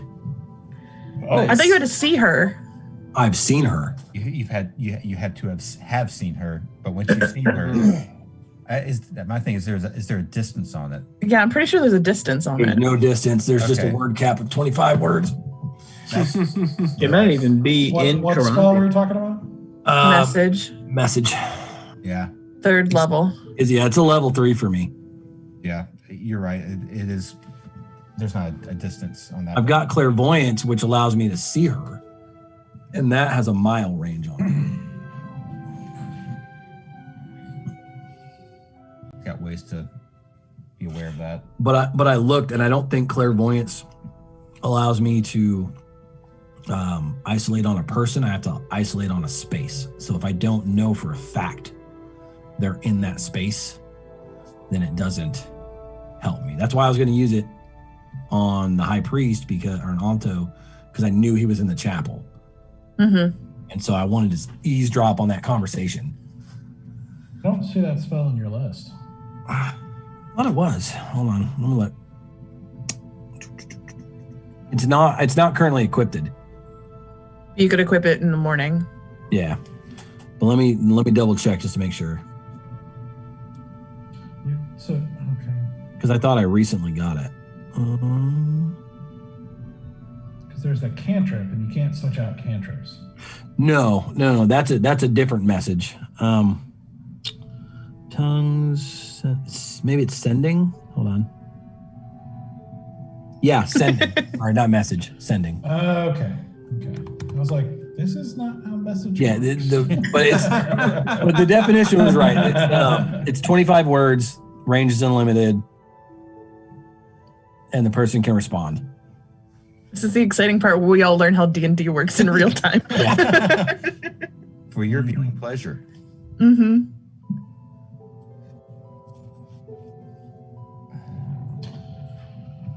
Okay. You can try that.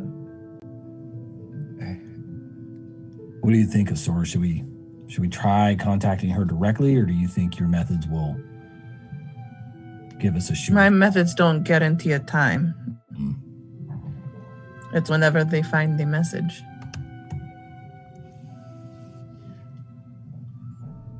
If you think you have a direct path to communication, time is of the essence. I do. I'm so excited for this spell because, like, if I have any level 3 slots at nighttime, we're just gonna message the shit out of people. We're just gonna start bothering everybody. Because there's so many people we met that like we don't have contact with. Oh, we should sending to Lopi and just like check on her and make sure she's okay. We can, and Lopi and Selena, yeah. Oh, please, can we sending to Selena? I miss her so much.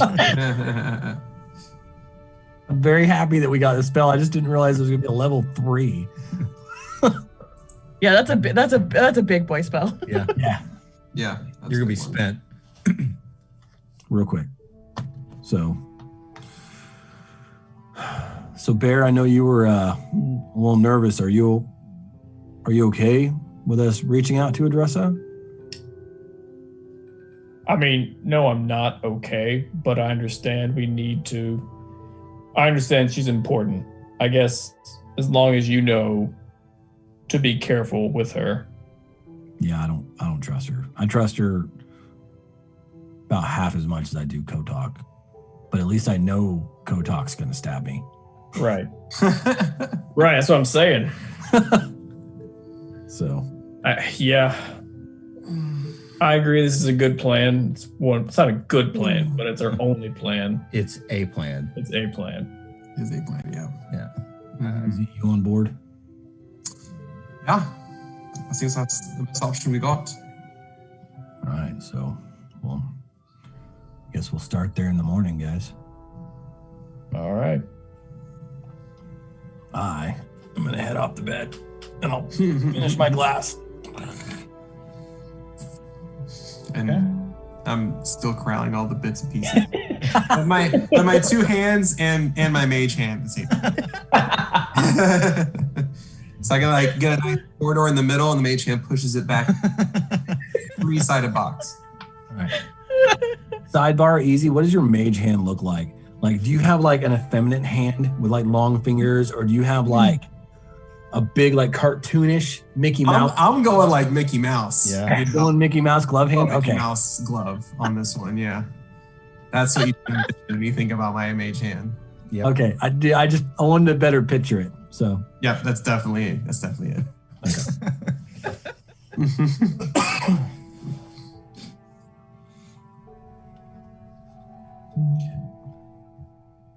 Okay. So you're all headed to bed? Yep. I'm going to stay up for a little bit longer, but like within an hour or two, I'll head to bed. Sit with Bear and keep drinking with him.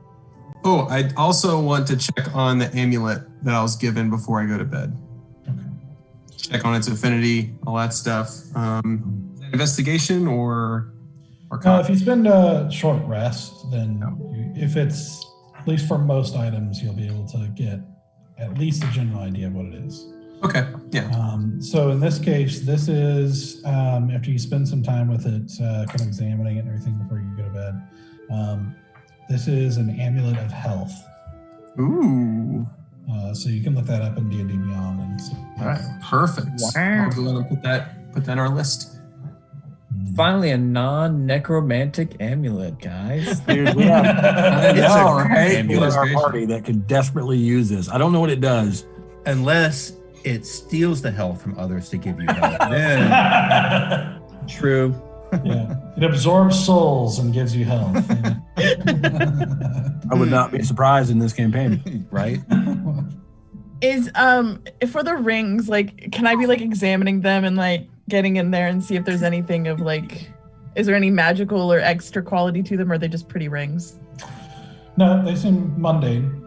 They're very well made. They seem like they're probably valuable, but they're not magical. Gotcha. Good. Well, crap. When I get up into my room, can I pull out my new golden holy roller necklace? We'll go and keep that, man. And just kind of inspect it and check it. I mean, is it exactly the same as my holy symbol? It's not exactly the same. It's nicer. It's fancier. It's more detailed and it's just obviously posher. Okay. But it's and the gold chain is obviously seems to be really good gold, and probably the chain itself is probably worth something. Of course, holy symbols are worth something. They're not, Yeah. But this one's an especially nice one. But yeah, it just seems to be his holy symbol for casting and doing his cleric work. Okay. I didn't know if it was tainted or something. I want to make sure. Tainted from the fruit of love.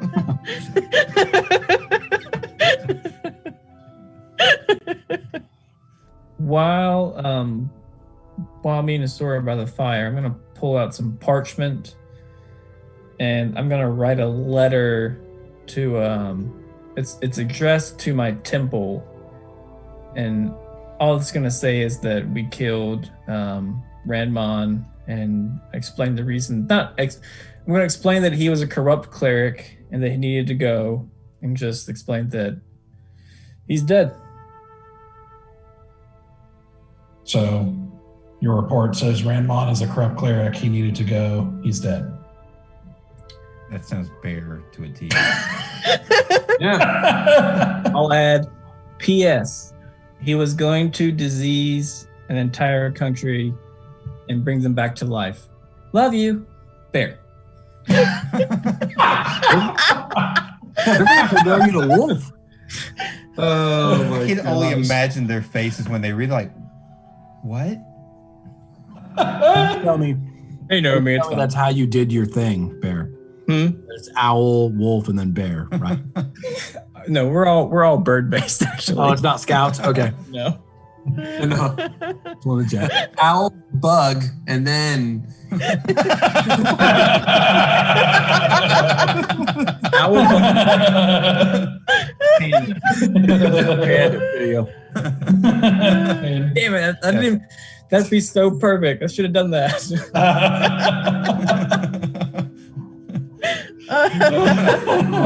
What a missed opportunity. Mm-hmm. Oh well.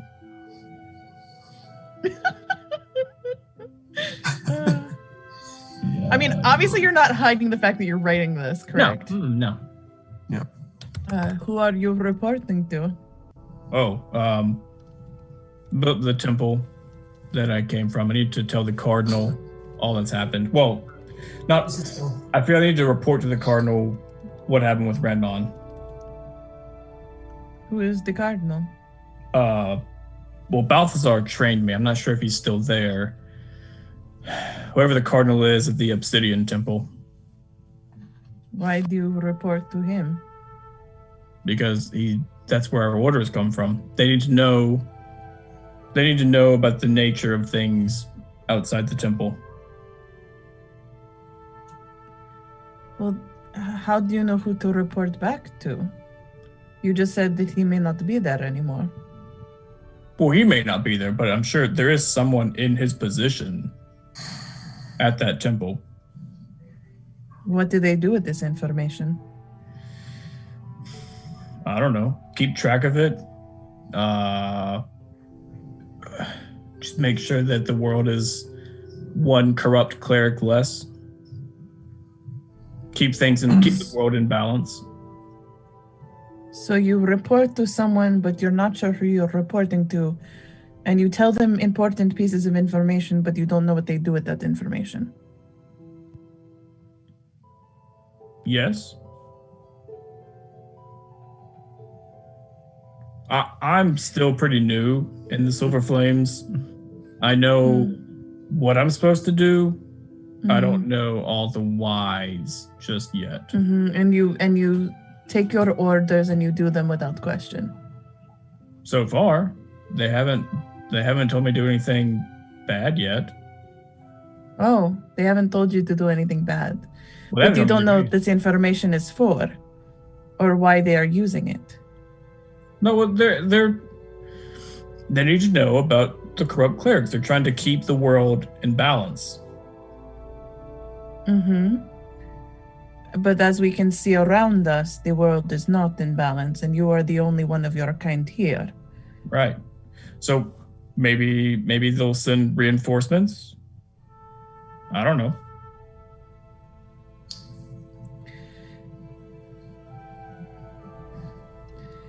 They trained me. They're a good group of people. I understand that I haven't seen many of my kind. I understand that haven't heard from them in a while, but they're good people. I trust them. I trusted somebody once too, and she told me that I was doing good work also. She is dead now. Oh, I'm sorry. Don't be, I killed her. Oh. Why? Because I wasn't doing good. Was she... You weren't doing good, so you killed her? I'm confused. Think about what I have said. I once was in your position, taking orders from someone who told me that I was doing good. Their orders I did not question, and I followed them. And one day, I realized I was not doing good.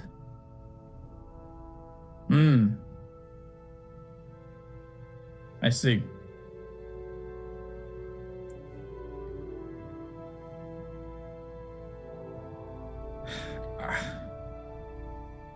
They haven't.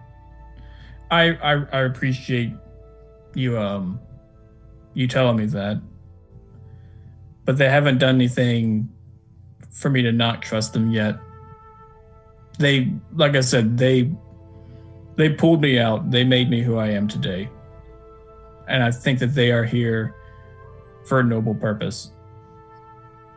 She pulled me out. She trained me. She made me believe that what I was doing was for a noble purpose. She never once directly told me that I wasn't doing good. I had to find out the hard way.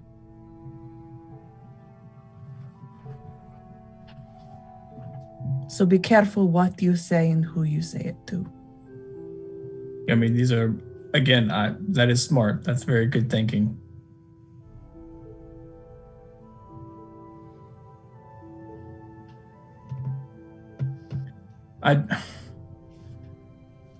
I don't enjoy killing. I see it as a sometimes necessary thing to do, especially to people like Ranman. He needed to come to justice. And so far, the Silver Flames and I are aligned with who we think needs to come to justice.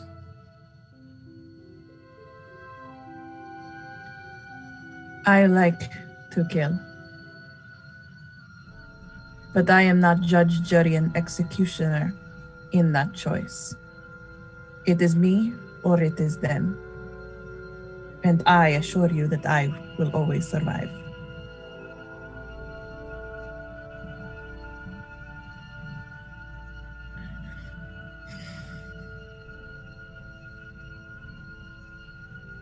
I'm just like, I don't have anything to say. I'm just gonna think about that for a minute. You are a kind soul, Bear. I don't know many kind souls.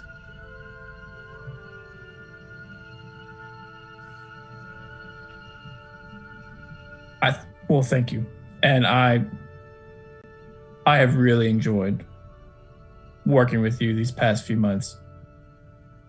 I can't say that I see your soul completely, but I know I feel like I can trust you.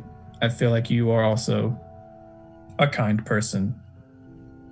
I know that there's been a lot done to you in the past that I wish had not been done. But I see you are trying to overcome it. And I would like to do what I can to be there for you while you do this. There is much I still need to atone for.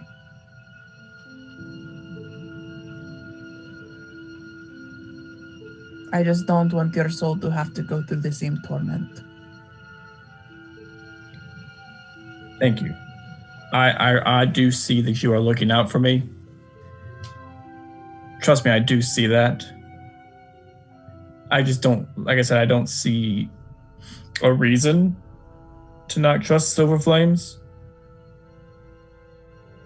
But I'll keep it in mind. I will think about what they tell me to do next before I jump at it.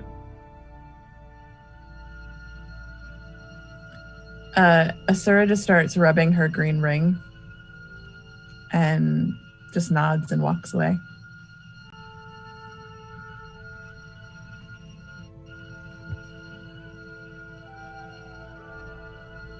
Just keep writing. Well, I mean, I'll finish it, and then I guess if it's not too late, I'm gonna knock on Stoic's door. Who is it? Sorry, wrong room. Trying to find Stoic. Who are you? I'm just messing with you, Baron. Oh. Whew, you scared me for a second. I didn't know who was in our room. I saw that you took some stuff off of Ranmon's body. I did. I want to send a message back to my cardinal, and I kind of want to send him proof of what has happened.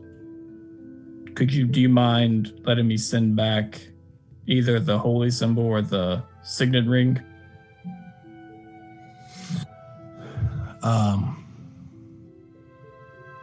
Yeah. I mean, you can definitely send back the signet ring. The holy symbol,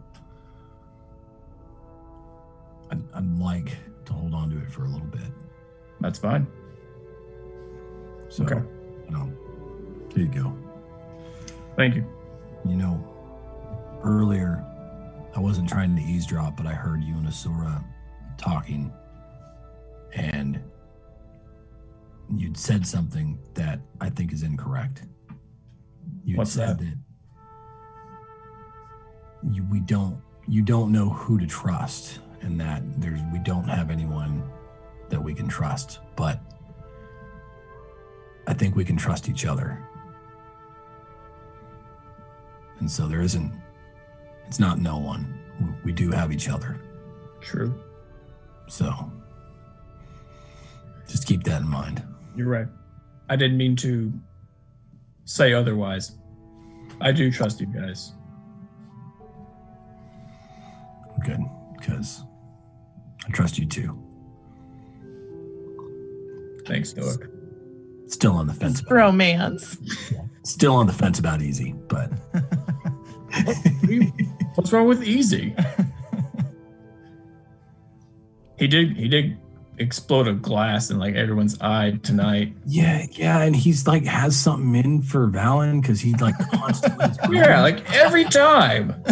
It is a little odd, isn't it? It is. I mean, I trust him. Right. But I don't trust him at the same time because it's just, I don't know. I'm willing to give him a chance, but I will say that I'm a little iffy. Huh. Okay. But I do think he's good intended. Like, I think he has a good heart. I don't quite know what his motives are, and he's done some things that make me go, I did not see that at all. But thanks for telling me. He seemed like a trustworthy fella. Yeah, just keep your eyes open. All right. He's gonna start fucking up Stoic real good. Hey, Stoic has felt that way the whole time and just not let it out to anybody else in the group. So, because from his perspective, Easy is just like, he's done some things that are like slightly sabotage the group. I got no other way to put it out there. So, oh man. But at the same time, he seems good-hearted. So it's very confusing. Yeah. As I leave Stoic's room, go back to my room, I'm just gonna like rub my head and go, what is happening? I'm so confused right now. Everything is just all of a sudden like, who to trust? Just gonna shake it off and go to bed.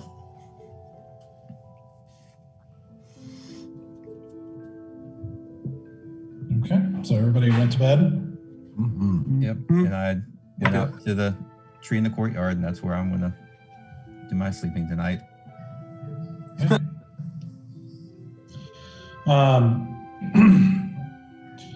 Stoic. Oh no. You are able to sleep and get a long rest, but it is not very. It is very. It is filled with strange dreams and basically torturous dreams of. Oh no.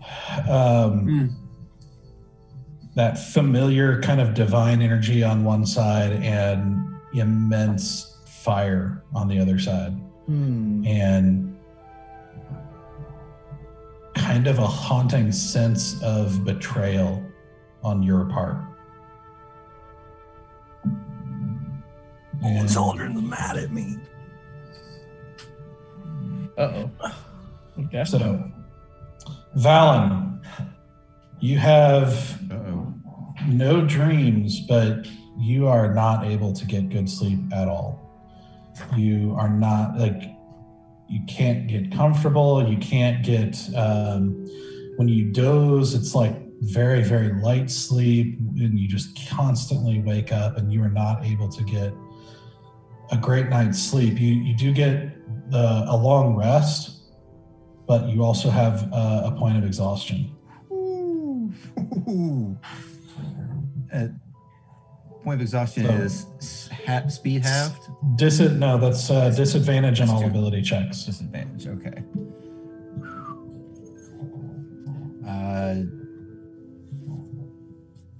Would I be able to put two and two together that it might have something to do with the vial that I caught? And if that's what you think.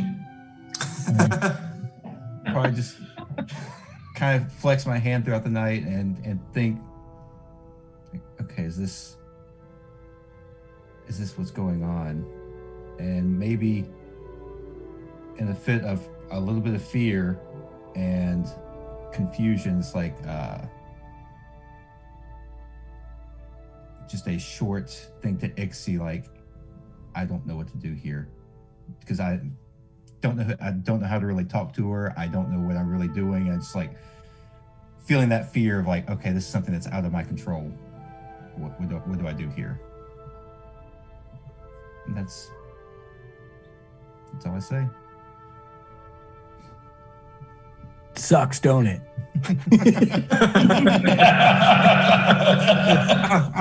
Teach me to try to catch something out of the middle of the air.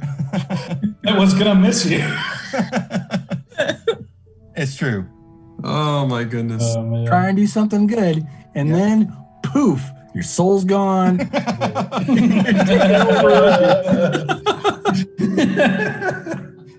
The road to the nine hells is paved you're with good suddenly intentions. summoning dead people, and you don't know how or why. Oh, man. All right. So you guys wake up in the morning, get some breakfast. What do you want to do? I'm gonna go over to Robert. So I was told, as a defender of the realm, we can now send messages to people. Do you take it, or do I find someone in the city guard in the city that can do that for me? If I understand correctly, the defender rights are to get messages to members of nobility and leadership throughout the city. Oh, good, the city. And the country of Grandia. Oh.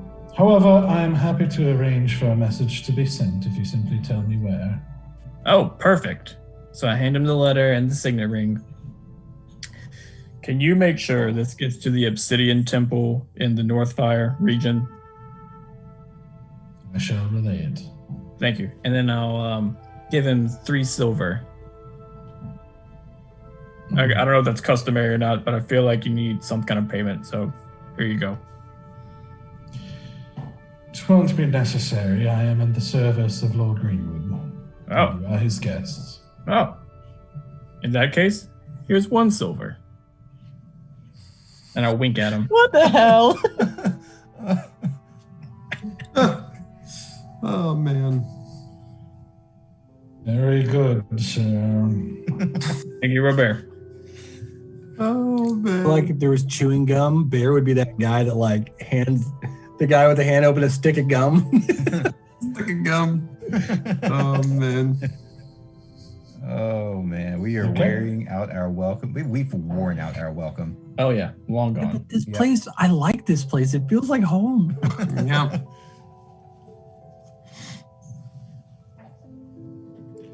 Okay. What do you guys do? Well, what is the plan today? Well, do we go find Colonel Oak and take care of that bit of business, or? Oh, you were gonna send a message to a dresser, right? Yeah. I'm gonna check that Marlowe bottle and see if there's anything left in it. I think it's all destroyed. No, the glass was destroyed, not the bottle. Oh, right. True. Just my glass. And I was gonna pour me a small drink and just drink the whole thing and go, all right, here we go. Now, I haven't done this before, guys, so I'm going to cast Sending. All right. Okay. So, as you sit down and clutch your holy symbol to begin casting this new spell, make sure you have it like marked as prepared and everything for today. I did that. Okay. I got my spells set.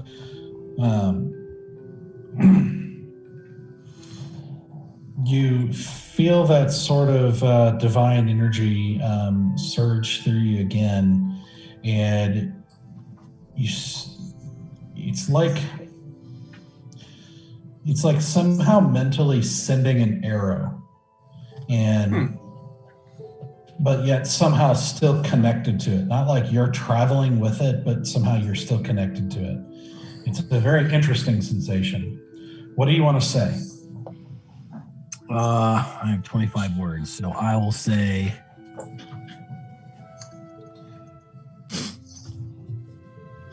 Adressa. This is Stoic from the Dragon's Folly. This is going great. Nailed it so far. We are back in town and need to speak with you immediately. 5 words left. Please reply. Thank you very much. Oh, what was the last thing? Thank you very much. I had 3 words left. Thank you very. I love that so much. Oh, so good. Oh man, oh great. Okay. So as you reach out with your mind and you feel this message traveling, this sort of like high speed, sensation. Not that you know where it's going or anything like that, but it's just a sensation that you feel in your mind. You suddenly get the sensation of it bouncing. As if it just hit something and won't penetrate any further. Oh boy. Well.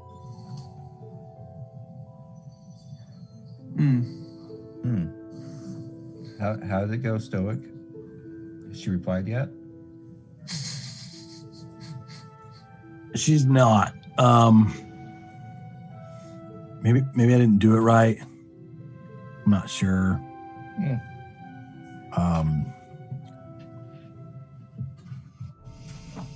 I don't know why it didn't work.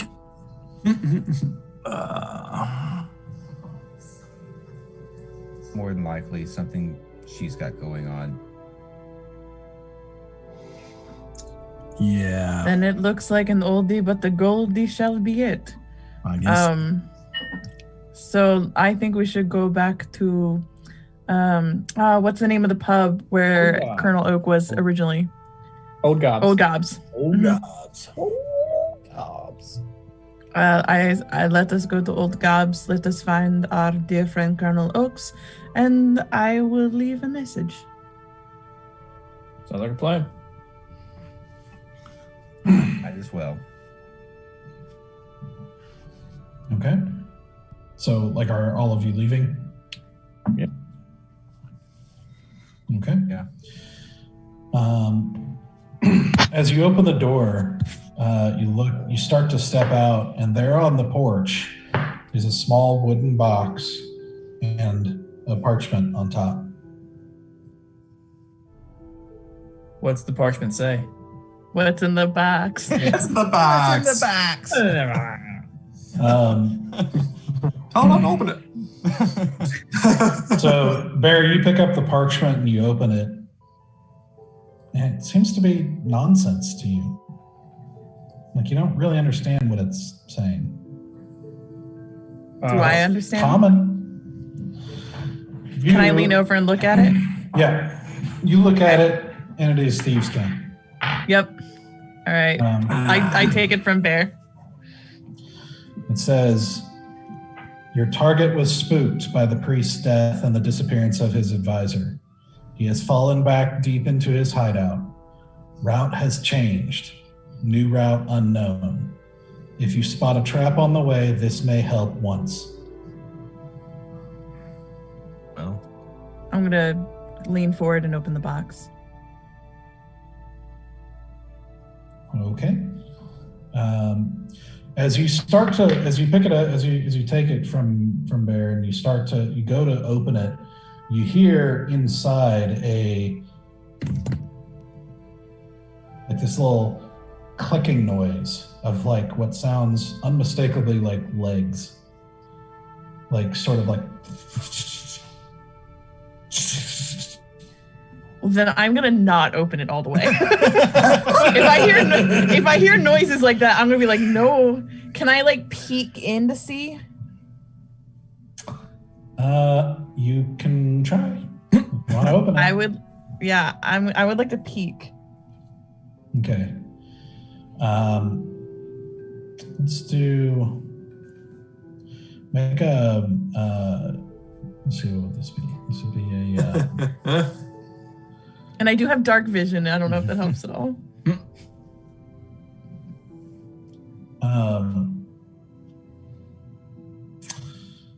So make a strength saving throw. Oh God, I'm not great at strength. Oh no.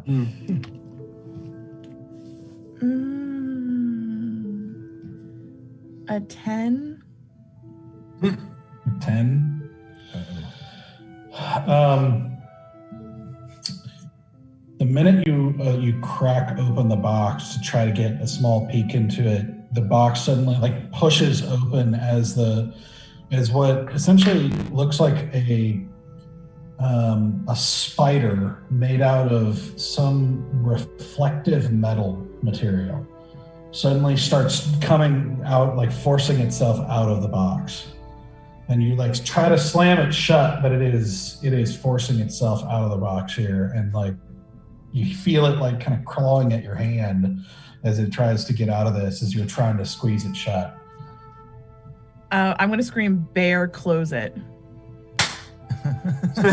Pancake it, hand and all. Make a strength, make an athletics check for you. Okay. Here we go. 16. Okay. So you basically grab it, and she pulls her hands. Pulls her hands out, and you have to like take your fingers and basically shove the legs back in. It's like really difficult because of this thing trying to get out. But you're able to shove. You're finally able to like push it back in and shove it and everything, and close it back. Once you've done that, it stops like pushing and everything, and is contained. I'll just like hold it like kind of dazed for a second. What the hell is this thing? Something apparently that might help us. And so I'm gonna relay what the note says to them. Okay. Can I do? I don't know. Would a history check be any good against figuring out what that metallic spider was? My memory or no? You could try doing an Arcana check. Okay, I'll do an Arcana check then. And I'm going to use roll 20 because my D20s have not been the best. All right. Arcana plus that, it was 18 total. Okay. Based on what the note says, and kind of seeing this, you do know that there are devices people have created that help with adventures. And of course, traps are a thing in adventuring, especially in dangerous places. And so you don't know what they're called, but you are familiar with various devices that are used to effectively disarm traps. Okay. And so you think there's a probably strong possibility that this is something that is meant to be used once, like a one-time use thing to disarm a trap. Mm-hmm. And I'll relay that to the group. Say, I think this is something that's disarm what you call the booby trap. Oh, you mean how the letter just told us about that? But it is. Oh yeah, yes. That's how it reads, or whatever this letter says. I can't read it. But yeah, I just state the obvious. Yeah, Captain Obvious. So I'll go by. It's easy. It is still appreciated. That's a problem. That's a problem at all. I'm not sure if I gave it back to Lopi or not, but if I have some of her colorful handkerchief, I can't remember what happened to it. If I have it, I'm going to use the handkerchief to tie it around the box to keep it closed. Pretty sure you tried to give it back to her. I did try to give it back, but she was not happy. I don't know if she took it back or not. I honestly don't remember. I don't either. I mean, we can say at least you could find like a cloth or napkin from the house. I'll just tie something around it to keep it secure. Sure. Easy, do you want to keep this in the bag? Yeah, that's fine with me. All right. But the box spider in Spider box. Trap spider. Just like put that in there. To the back. All right. Things seem like they've gotten a lot more difficult. How many more days do we have before the 7 day? It's a 7 day window, right?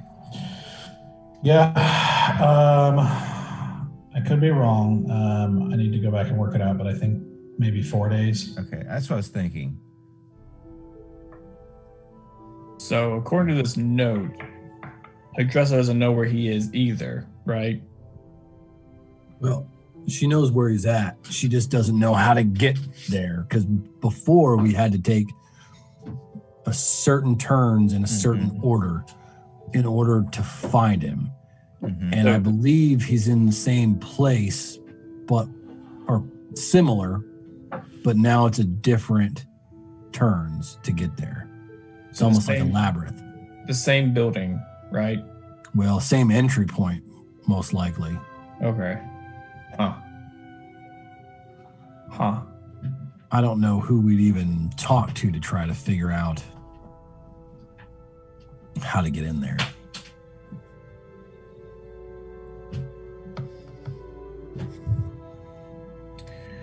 Well, while we figure it out, you guys want to go to Old Gobs, see if we can talk to Oak? Sure. You go to Gobs. I'm going to do a stakeout. Okay. Where are you gonna go stake out? I'm just going to smile at him. I'll be safe. All right. Company? All right. Sure. I see. I get a smile and a brush off. Alan gets to go. You're not sneaky. Yeah, that's fair. Plus, we would just make out the whole time. It would be totally useless. That would be so fun to roleplay.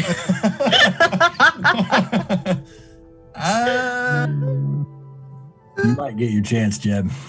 Ooh, okay. What, Stoic and Bear? I mean, I'm here for it. This is a weird love triangle, but I'm game. Oh, man. Well, easy, Stoic, Gobs. Yeah, let's go. Yeah. All right. I'm going to write on a piece of parchment in Thieves' Cant, got your note. Still need to talk to you for help. Okay. And I'm going to give it to Bear and tell Bear to post it in Old Gobs with like the wanted posters and like all the other like postings. All right. Yeah, no problem. Okay. Okay, so the group is headed to Old Gobs except for Asura. Valen. And Valen Oh, Valen, where are you headed? With Asura. with me. Yeah, we're gonna okay. stake it out. Okay, so you're going to stake out the hideout? Yeah. I want to see who's coming in and out. Okay.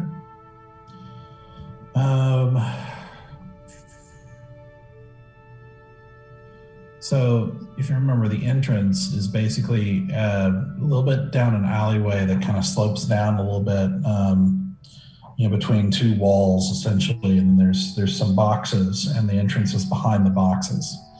Mm-hmm. So before you saw, a couple kids that you managed to persuade to leave.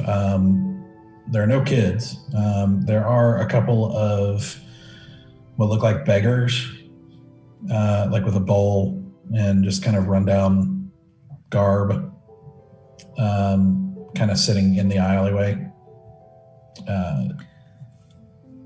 Yeah. I would roll like a stealth check. Okay. Each of you. Yep. That's plus 8, so that's 18, 19, 20, 21, 22, 23. 23. Total 20. Okay. Okay, so you're staking out that. Rest of the group goes to Old Gobs. Mm-hmm. right, so the three of you make your way down through the city with the kind of bustle of like kind of high traffic of the morning. We're making your way through the crowds, and you notice that I should say, Valen and Nasura, you probably noticed this too as you're making your way. There's occasionally you're getting some more kind of turned heads, some more eyes on you than normal. Like people noticing you guys, and kind of whispers and that sort of thing. And so you guys make your way to Old Gob's and walk in, and there you see, similar to last time, you actually see Colonel Oak sitting there with a few soldiers around a table, eating breakfast. And there's not too many other patrons in the establishment. Just looks like them and a few other people just kind of hanging out, but not too many. Okay. Walk up to the table, wave at Colonel Oak. Good morning. You see him look up at you, and you see him kind of like sit taller for a second. He kind of like looks around the room for a second, and he stands up and gestures to you guys to a different table as the other soldiers kind of watch you guys as they fall silent while he does this, and he beckons you over and says, well, I would say that I'm surprised you're alive this long, but seems like you're rather competent. Thank you. I am not sure you want to be as brazen in public right now. I lean kind of forward, kind of keep a low profile. Yeah, what's going on? Why is everyone watching us?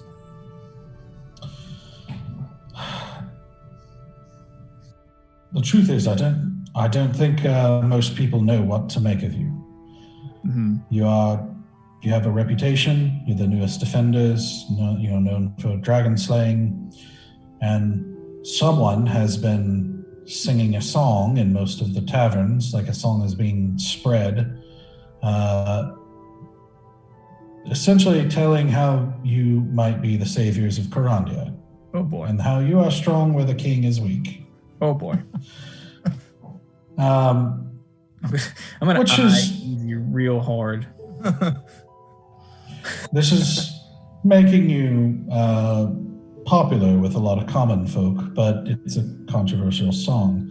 But now there are rumors starting to spread about things one of your members did on one of your missions, as well as other now fresh rumors about something with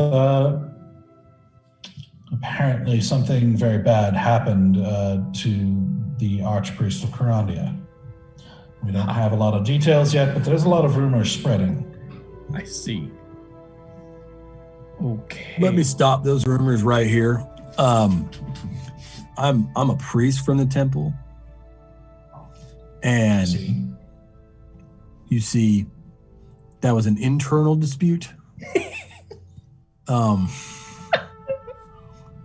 The archpriest had decided to align himself with we'll just say it, with necromancy, and we some other high priests had enlisted us to help investigate the situation, and we did, and that's settled now. There was no wrongdoing done. Well, listen, the matters of the church are not my concern. You're right. But Ranmon was a powerful man, and he had many friends. And I'm simply saying to be careful and watch your step and watch your back. because I don't know what sort of ripples that sort of thing would cause. I look Oak in the eye and I say, are you a friend of Renmon's? I'm a friend of Karandia. Good answer. I deal with threats to them and to my people, and I do my duty and serve my king. I don't serve the church. No offense. None taken. Wouldn't take you. And one should also be careful because the paladins here, the chalice of life is little more than sellswords for the powerful. Yes. Well, many won't say so. I do need to investigate that matter at some point, but that's another issue. So the question then becomes who becomes the new archpriest and who else is involved in the chalice of life's. Who's going to offer them the most coin or the most persuasive offer for their services? I'm going to match whatever pose Bear's doing. So we're kind of like mirrored.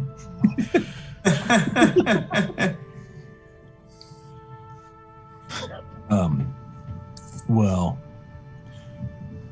being as influential as you are in this kingdom, please send any people to check with Alto, the high priest here, for any clarification they need on what happened to the archpriest, because he will back our story and our good deeds that have been done. I mean, Octo. Octo, yes. Doc Octo.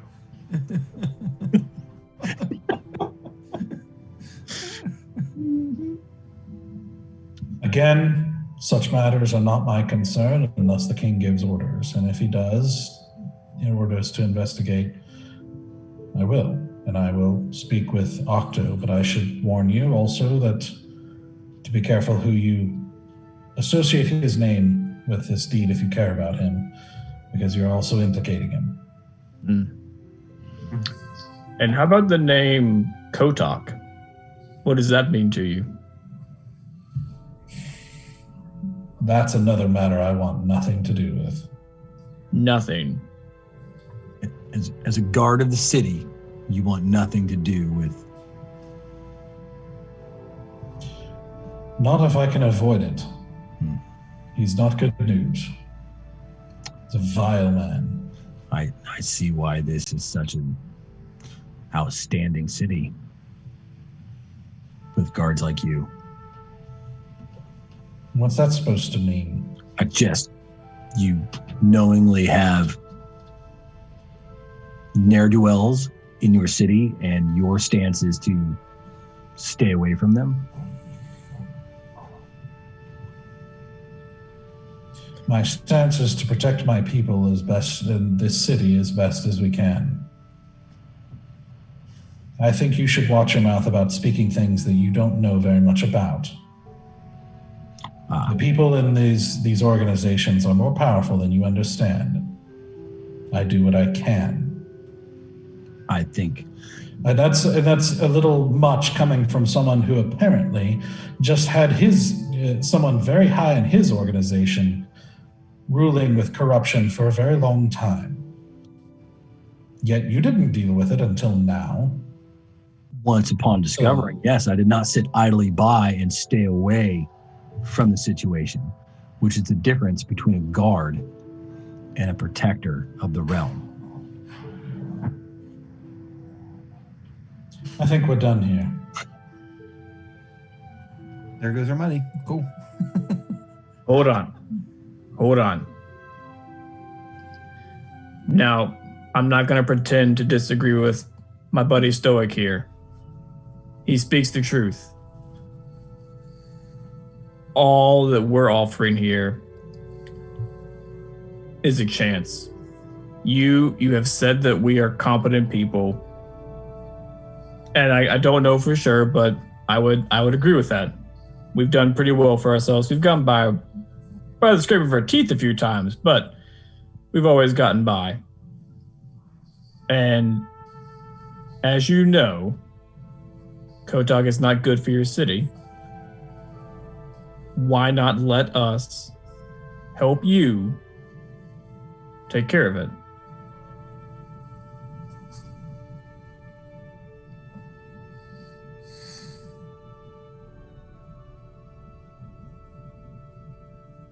There are reasons why the god can't take him on directly. And if I were ever discovered to be linked to any sort of plot against him or something like that, I have people I love who would suffer greatly.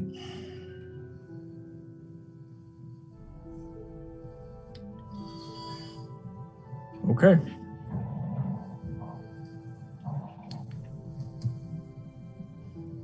I just look over at the guys. Easy. Stoic, you got anything else to say?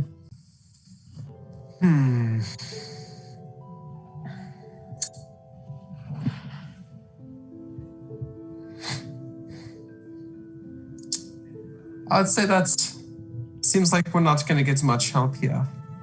But we'll try to do what's best for this area. So, Orc, we have the best interest in what you have as well. And not to bring up things of the past, but I do know we did resolve a situation that you asked us of. Do you wish us to sweep that under the rug or collect for that? He reaches into his belt and pulls out a pouch and counts out 150 gold, and he shoves it into your hand, and your eyes stoic and says, "Find your gold elsewhere from here on out. I think I'm going to be too lazy to have any further jobs for you." Well, I mean, obviously, because this city is such a priority for you, isn't it? That you would turn down help offered. Orc, I think you have bigger things to worry about. You should hope that the king and the people in charge of this city don't decide that the assassination of the archpriest was not a very bad thing, because you've already as much as admitted to it to me. I think you should take care of your own business instead of worrying about ours. And he turns like hard away from you. I mean, obviously crimes are punished by you in this town, aren't they? I'm gonna put a hand on Stoke and like gently, just like, I'm holding you back, man. I'm holding you back. He actually stops like right at his seat as you say that, and he just kind of looks over his shoulder briefly and says, "Well, I think your devil friend will know something about that." All right. And he, how many guards are in the room?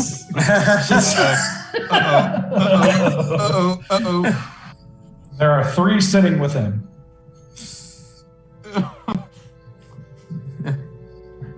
Would you like to say that again outside? Oh no. And I just knocked off my... And I hand bear my mace. Stoic. You handle this like gentlemen. This is not the place to do this. It's a bar. This is the exact place to do this. On the home turf. He stands back up and looks back at you and says, "You either walk out of this bar right now, or I call the rest of my guard down and we escort you to the king's palace, just in case they need to hold on to you for a while while the archpriest's death is investigated fully. Make your choice, Orc." I'll leave, but we're not done here. And I'll turn around and start to walk out. He sits back down. All right. Man, you didn't just burn that bridge. You napalmed it. Obliterated it. And I've hated this guard since the moment we got to this town and we started asking questions about the gangs. And he was like, "Oh yeah, we know everything about them, where they live, how they operate. We just stay away from them." I mean, you may have lit that fire, but he soaked that bridge in gasoline. Like, this is... Yeah, as we walk out, I I cast Mage Hand with the, like, you know, I just slowly going back.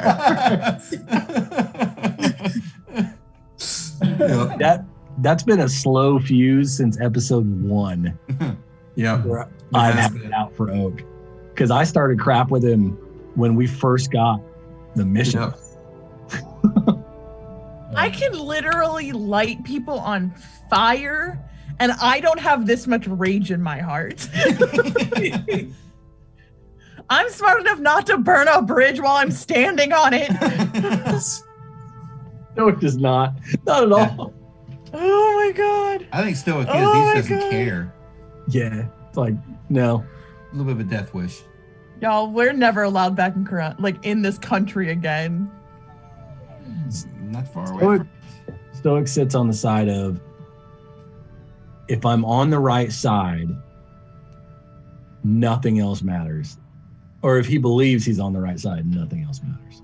Nothing else matters. And I'm not on the right side at all. I so regret not joining these guys on their Doesn't mission. matter.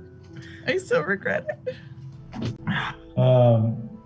That's 2 times the parents have left and the kids are trying to get in trouble. You didn't see it coming?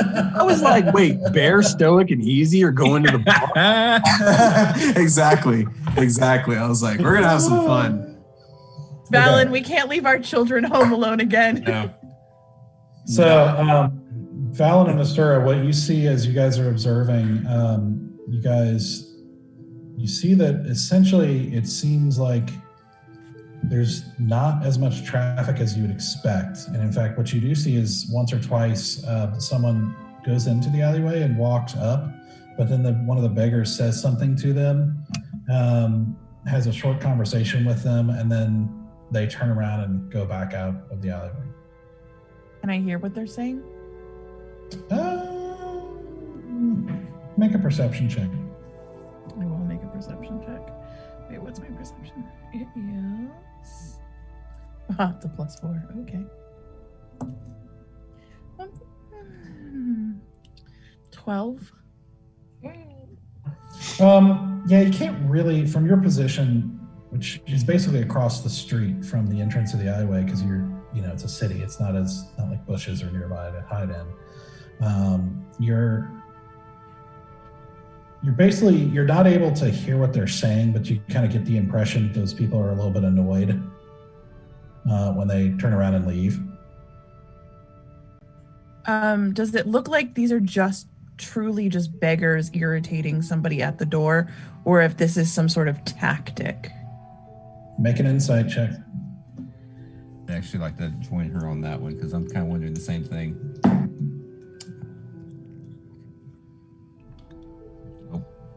I got a 20 total.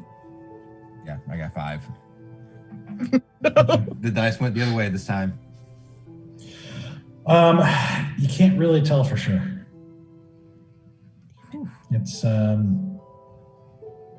they haven't moved all day. They're just kind of there, but it's hard to tell since you can't hear and you don't really. They're not really doing much. But it's obvious there's not been a lot of foot traffic, and these are beggars. Yeah, there's not foot traffic through that alleyway because the alleyway goes down. Why would you? At the other end.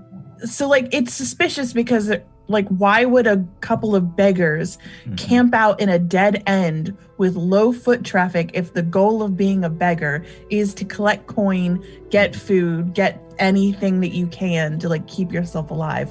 That seems shady AF. Yes, agreed. Mm-hmm. Do we have some kind of tactic that we could use to get some information?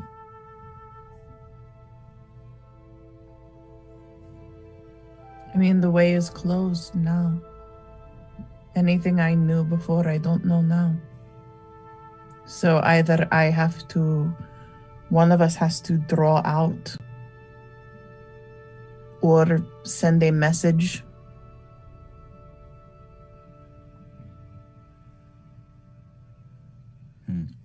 We would have to expose ourselves in some way.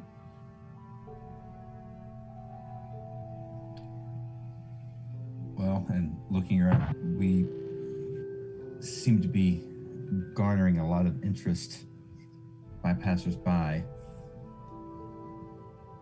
If we are now more invisible than we were before, someone has already said something.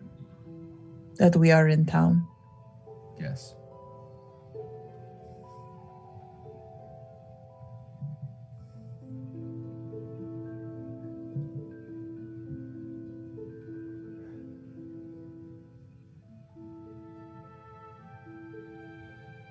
We are so very over our heads.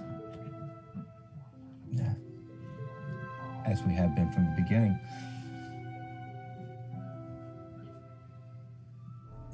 Should we just go back and wait for everyone else and tell everyone how screwed we are? And using, like, Valen uses that word in particular.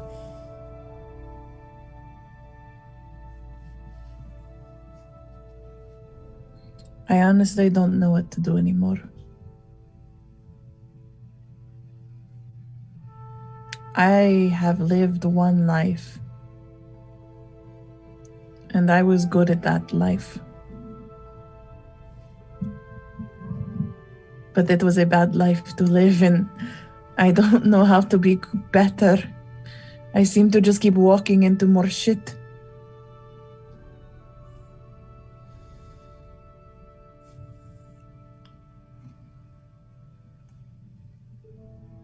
This entire... What if we just walked away?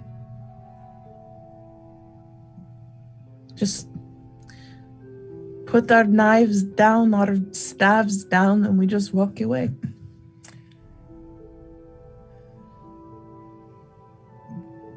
That actually has crossed my mind a few times. This has been more than I expected it to be. I don't know what I expected, but I didn't expect this. I didn't expect to have every decision that I've made feel like it's the wrong decision.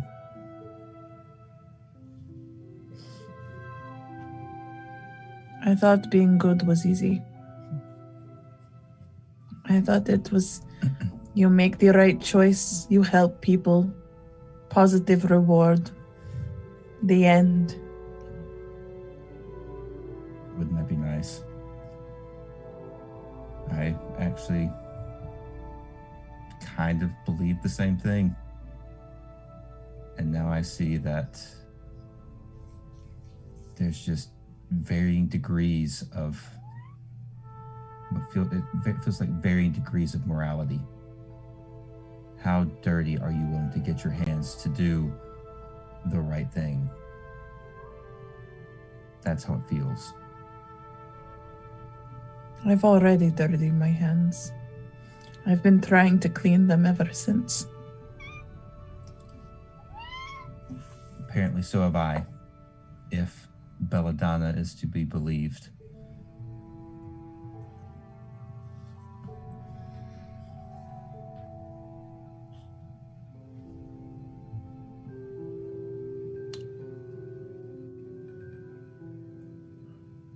I just don't know.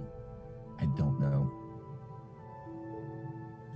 And I am tired of not knowing.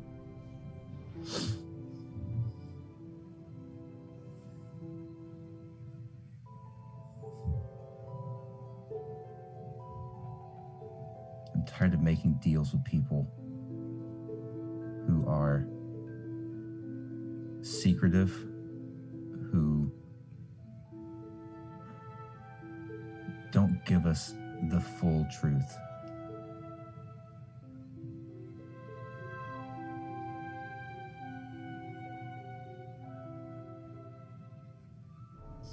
We haven't even given each other the full truth. True.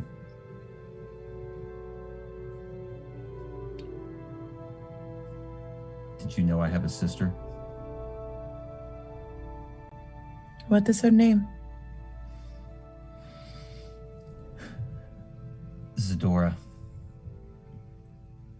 That is a good name. I've not seen her in... I don't know how long. Since I was a child. A young child.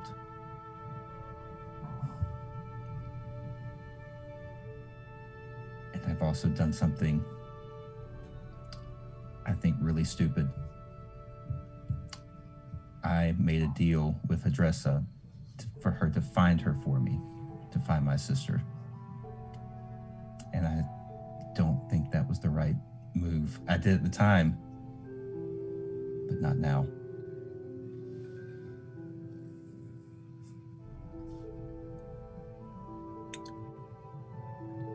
I had a sister or a friend or a twin. She was my whole world. Her name was Rieta. It's a really pretty name. She was a very pretty tiefling. I did something very bad. And the last thing she saw before she died was me.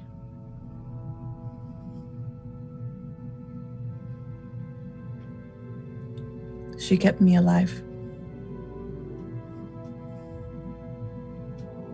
But it was my fault she died.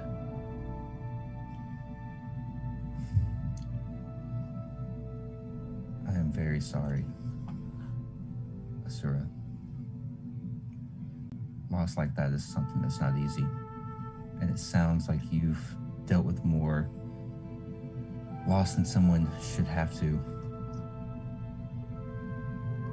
I think we all have. And I think that is why we keep getting drawn back to each other. A lot of emotionally stunted people carrying a lot of emotional baggage. Being reckless and stupid and idealistic. Really just nutshelled us pretty good. It's easy to see when you do it yourself. And as much as Belladonna has proven to be a truly terrifying creature in this world, she has only spoken truth. We don't know who to trust. We don't know who our friends are. We hardly know each other for all the time we have spent with each other. If you ever knew the full story of my past, I don't think you would trust me.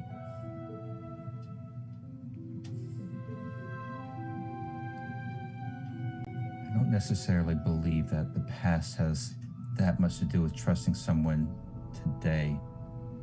I've seen nothing from you but actions that have led me to trust you completely.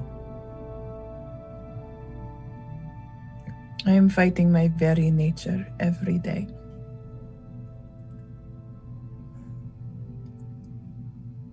Sometimes I think we all are. Even as much as some of us might try to hide it. I cannot hide. I want to so bad. I don't know, you do it pretty well. But I cannot hide this. I cannot make my horns less than they are. I cannot make my skin different.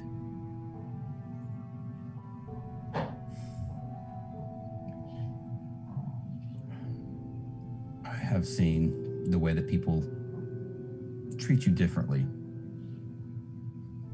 And that is... it's awful. It's awful.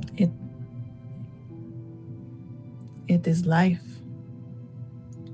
We see the way that they treat Stoic and even Easy. And Easy is one of them.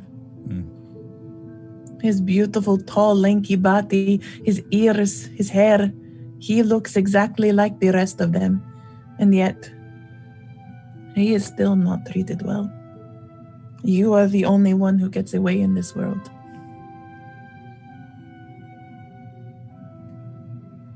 I've noticed that too.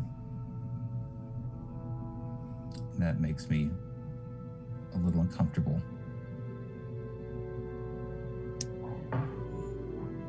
It is good then that you are uncomfortable, because it means you are willing to adjust.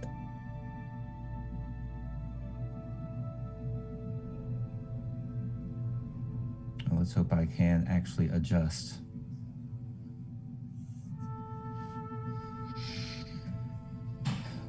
Well, we just had this conversation out in the middle of the street. Should we head back to the guys? See what trouble they got into? I fear they have done something stupid. No doubt in my mind. And I'm gonna, as we're like sneaking out, I like want to like pat his hand. Just kind of gently grab and like wait, like almost like waiting for permission, and then just like if it is allowed, go ahead and just hold your hand. Mm-hmm. Just walk back to the manor. Well, before we leave the old gobs, I'm gonna take Asora's note and put it on some kind of billboard that I see. Sure. So, as you guys, as the three of you leave Old Gobs, with Stoic still kind of seething, start making your way through the central marketplace, you hear a familiar voice yell out to you. And you turn and you see Errata running up to you, disheveled and just obviously stressed. And he grabs onto your arm and he's like, "Sir, oh, it's so good. I can't believe it's so good to see you. It's terrible. Right. I went to run an errand, and I came back and the store was torn apart, and Kiri's gone, and they on the counter there was this," and he holds up a piece of paper with a symbol on it that you recognize from several places, a symbol of a hand with leather, wrapped in leather. And that's where we're going to end tonight. That's where we're going to end the year. It's true. This is the last show of this year. We'll be back in 2021. Where Asura is going to murder everyone. Yep. Oh boy. Oh, Are you kidding me? Messing with Sister Kiri. Are you kidding me? Somebody done messed up. Here we go. Yep. Aaron. Oh my goodness. Man. So, insight and Stoic, he blames Oak. Yeah, I could see that. Really couldn't tell. Yeah. Could not tell. Man, It was very he subtle. said, I'm just like, I'm going to kill that guy. It's his inaction that has caused this. Yeah. Yep. Oh gosh. Y'all, what a year this has been. Yep. What a year. Yeah. You realize out of all the nights we've spent, I think we've had, I should have wrote it down. I think we've had one morning, maybe two. Maybe 2 mornings. Yeah. Maybe 2 mornings where like just shit hasn't hit me. Yeah. Immediately. Like there was a few day gap at one point. I think there was. I think it's been twice where we've like had like a day where we're like, what do we do today? I don't know. Yeah, he gets a little shocked. Do absolutely nothing. You guys have set a lot of things in motion. So there's a lot happening right now. Yep. Hadn't noticed. That's the very polite way to say you done fucked up. I mean, you don't know until it resolves. Some of it's good, some of it's bad. I mean, you don't know. That's true. And there's a lot of things you've set in motion.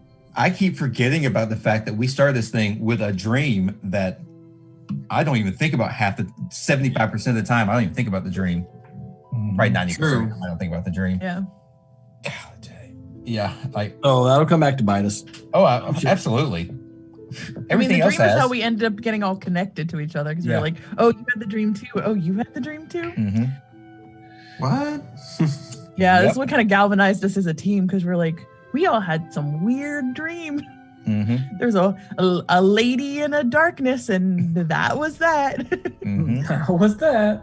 We got a mysterious third player apparently on the board that we don't know about, and jeez. You finally met Belladonna. We did. Finally met Belladonna. Yeah. And now we have Lopi going around singing songs about us. So is it Lopi? I mean, she's the bard. She also was there other when you. Bards that exist in this world. Yeah, but she was there when you did the snip. Yeah, but also the guards were there too, so they could just be like talking like, "Did you see this woman who like cut the guy's nuts off?" That's true. It was like crazy. I was already infamous within that group by the next day because Kota couldn't keep his mouth shut. It's true. Man, it's very well known. About the time I cut a man's balls off in battle. Yep. Pretty prominent thing. Yeah, it has been a very interesting progression, as you just heard from the conversation with Oak, of like your reputation, of like the things you've done and sort of the mix of things that you've done. Mm-hmm. But that we're also considered the saviors of like the town or the country above the king. I don't like that. Yeah, no, that was uncomfortable. Yeah. I think Stoic's changing because like I honestly was like, we'd make better kings. Like maybe that necromancy stuff got into your head a little bit more than we realized. There was a little glimmer there. I was like, I did play with the thought for a second. Power's there. Just me? Nobody else was like, okay, for a half second. Like okay. I'm flattered, but also not for 1 second. Asura does not want to be in any sort of power like that. Nope. Same for Valen. It kind of makes sense though, considering Stoic's background and the way the ring messed with you, like specifically. Yeah. Yeah. Yearning power. With your background, yeah. Yep. And, yeah. Well, I mean, we also got a little bit of Easy's backstory tonight too, just like a little. I got you a little bit. Doing good. I don't go deep diving, but got you something. Well, and you finally told someone in the party about Isadora. Mm-hmm. True. Zadora. Is it Zadora? Zadora, yeah. Oh, okay. Zadora, yeah. Yep. Yeah, your sister. Yeah. Yeah. That was a moment. Yeah. Mm-hmm. So, yeah. Yeah, it was a good That's gonna go nowhere, right? Yeah. Also, apparently Belladonna got in your head a little bit. Oh, absolutely. But yeah, I remember this from this might have been pre-stream test sessions, but Asura actually called Valen out on some stuff about lethal force way back. This is near the very beginning. So there's a little like connecting dots going on. Mm-hmm. Yeah, like Asura and Valen have had like a pretty early in this. Yeah, I was like, okay, I see you. I see you. We're not on the same side of this track, but I see you. It feels like Valen's calmed down since the first couple episodes. Like the first couple episodes, dude, you were a total assassin. Well, that's because my rolls have really calmed down. True. Murdering people left and right. It's true. He was like one hit KOs, and now it's just like, oh, bless you. Yeah. Bless Oh, you. he tries so hard. Really tired, guys. I'm really tired. That's. And this whole time, Easy's just been hitting us with fireballs, hitting Valen with fireballs, but he didn't have to. Maybe that's why I was listening. Yeah. I love that so much. I'm glad the untrust finally got out there in the open. I feel like now we can move past it. It was for the greater good. It was for the greater good, Stoic. It was for the greater good. Yeah, I like the way that this is our end of 2020 episode. I like the way it kind of went tonight. RP heavy, aired some things, got some stuff out. It's a good ending. Yeah. Yeah, and I'm excited that we've been able to stay together this whole time. I know it's been a tough year for everybody, and I've been super happy with all the family we've built, just in our own playing group, but also with the Discord and everyone who's been watching. And I just I like that we have this little wonderful family now. Yeah. Yeah. Join the Discord. We now have pet pics. Yeah. Oh my God. It is the greatest channel that has ever existed. People have posted 4 or 5 since we've been on tonight. More dogs, more cats. It's insane. I love it. It's going to become our most popular channel easily. And I'm fine with that. Good. It should be. Literally, literally Cordelia was crying for attention during stream tonight. Yeah.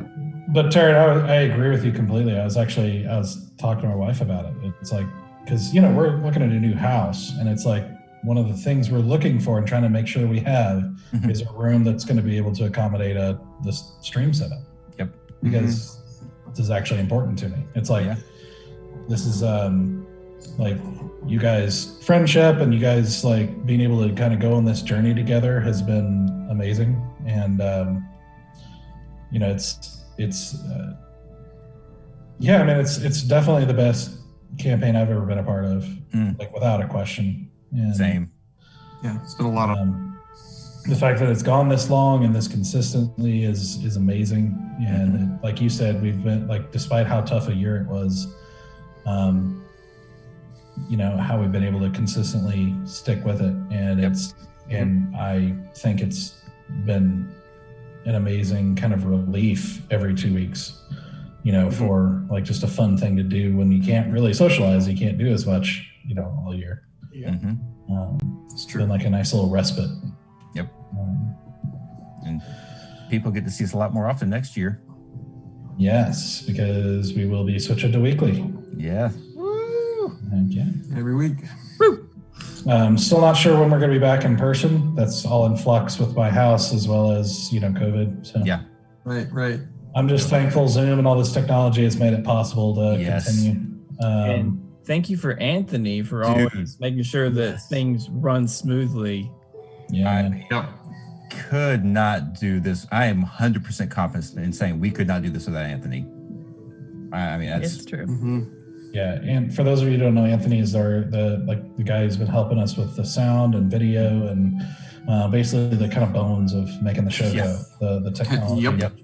He's our Oz. He's the man behind the curtain. Yep. Yeah, and doing stuff with OBS and Zoom and stuff like that I didn't know you could do. Yeah. And, he was doing the same thing when we were doing it live. Doing it in person. Right. Yeah. So that's the thing. So he's been huge blessing, huge amazing part of this group and this making this thing happen. I'll say the same thing for Cyn, with the oh my gosh, thank you, Cyn. Art's awesome.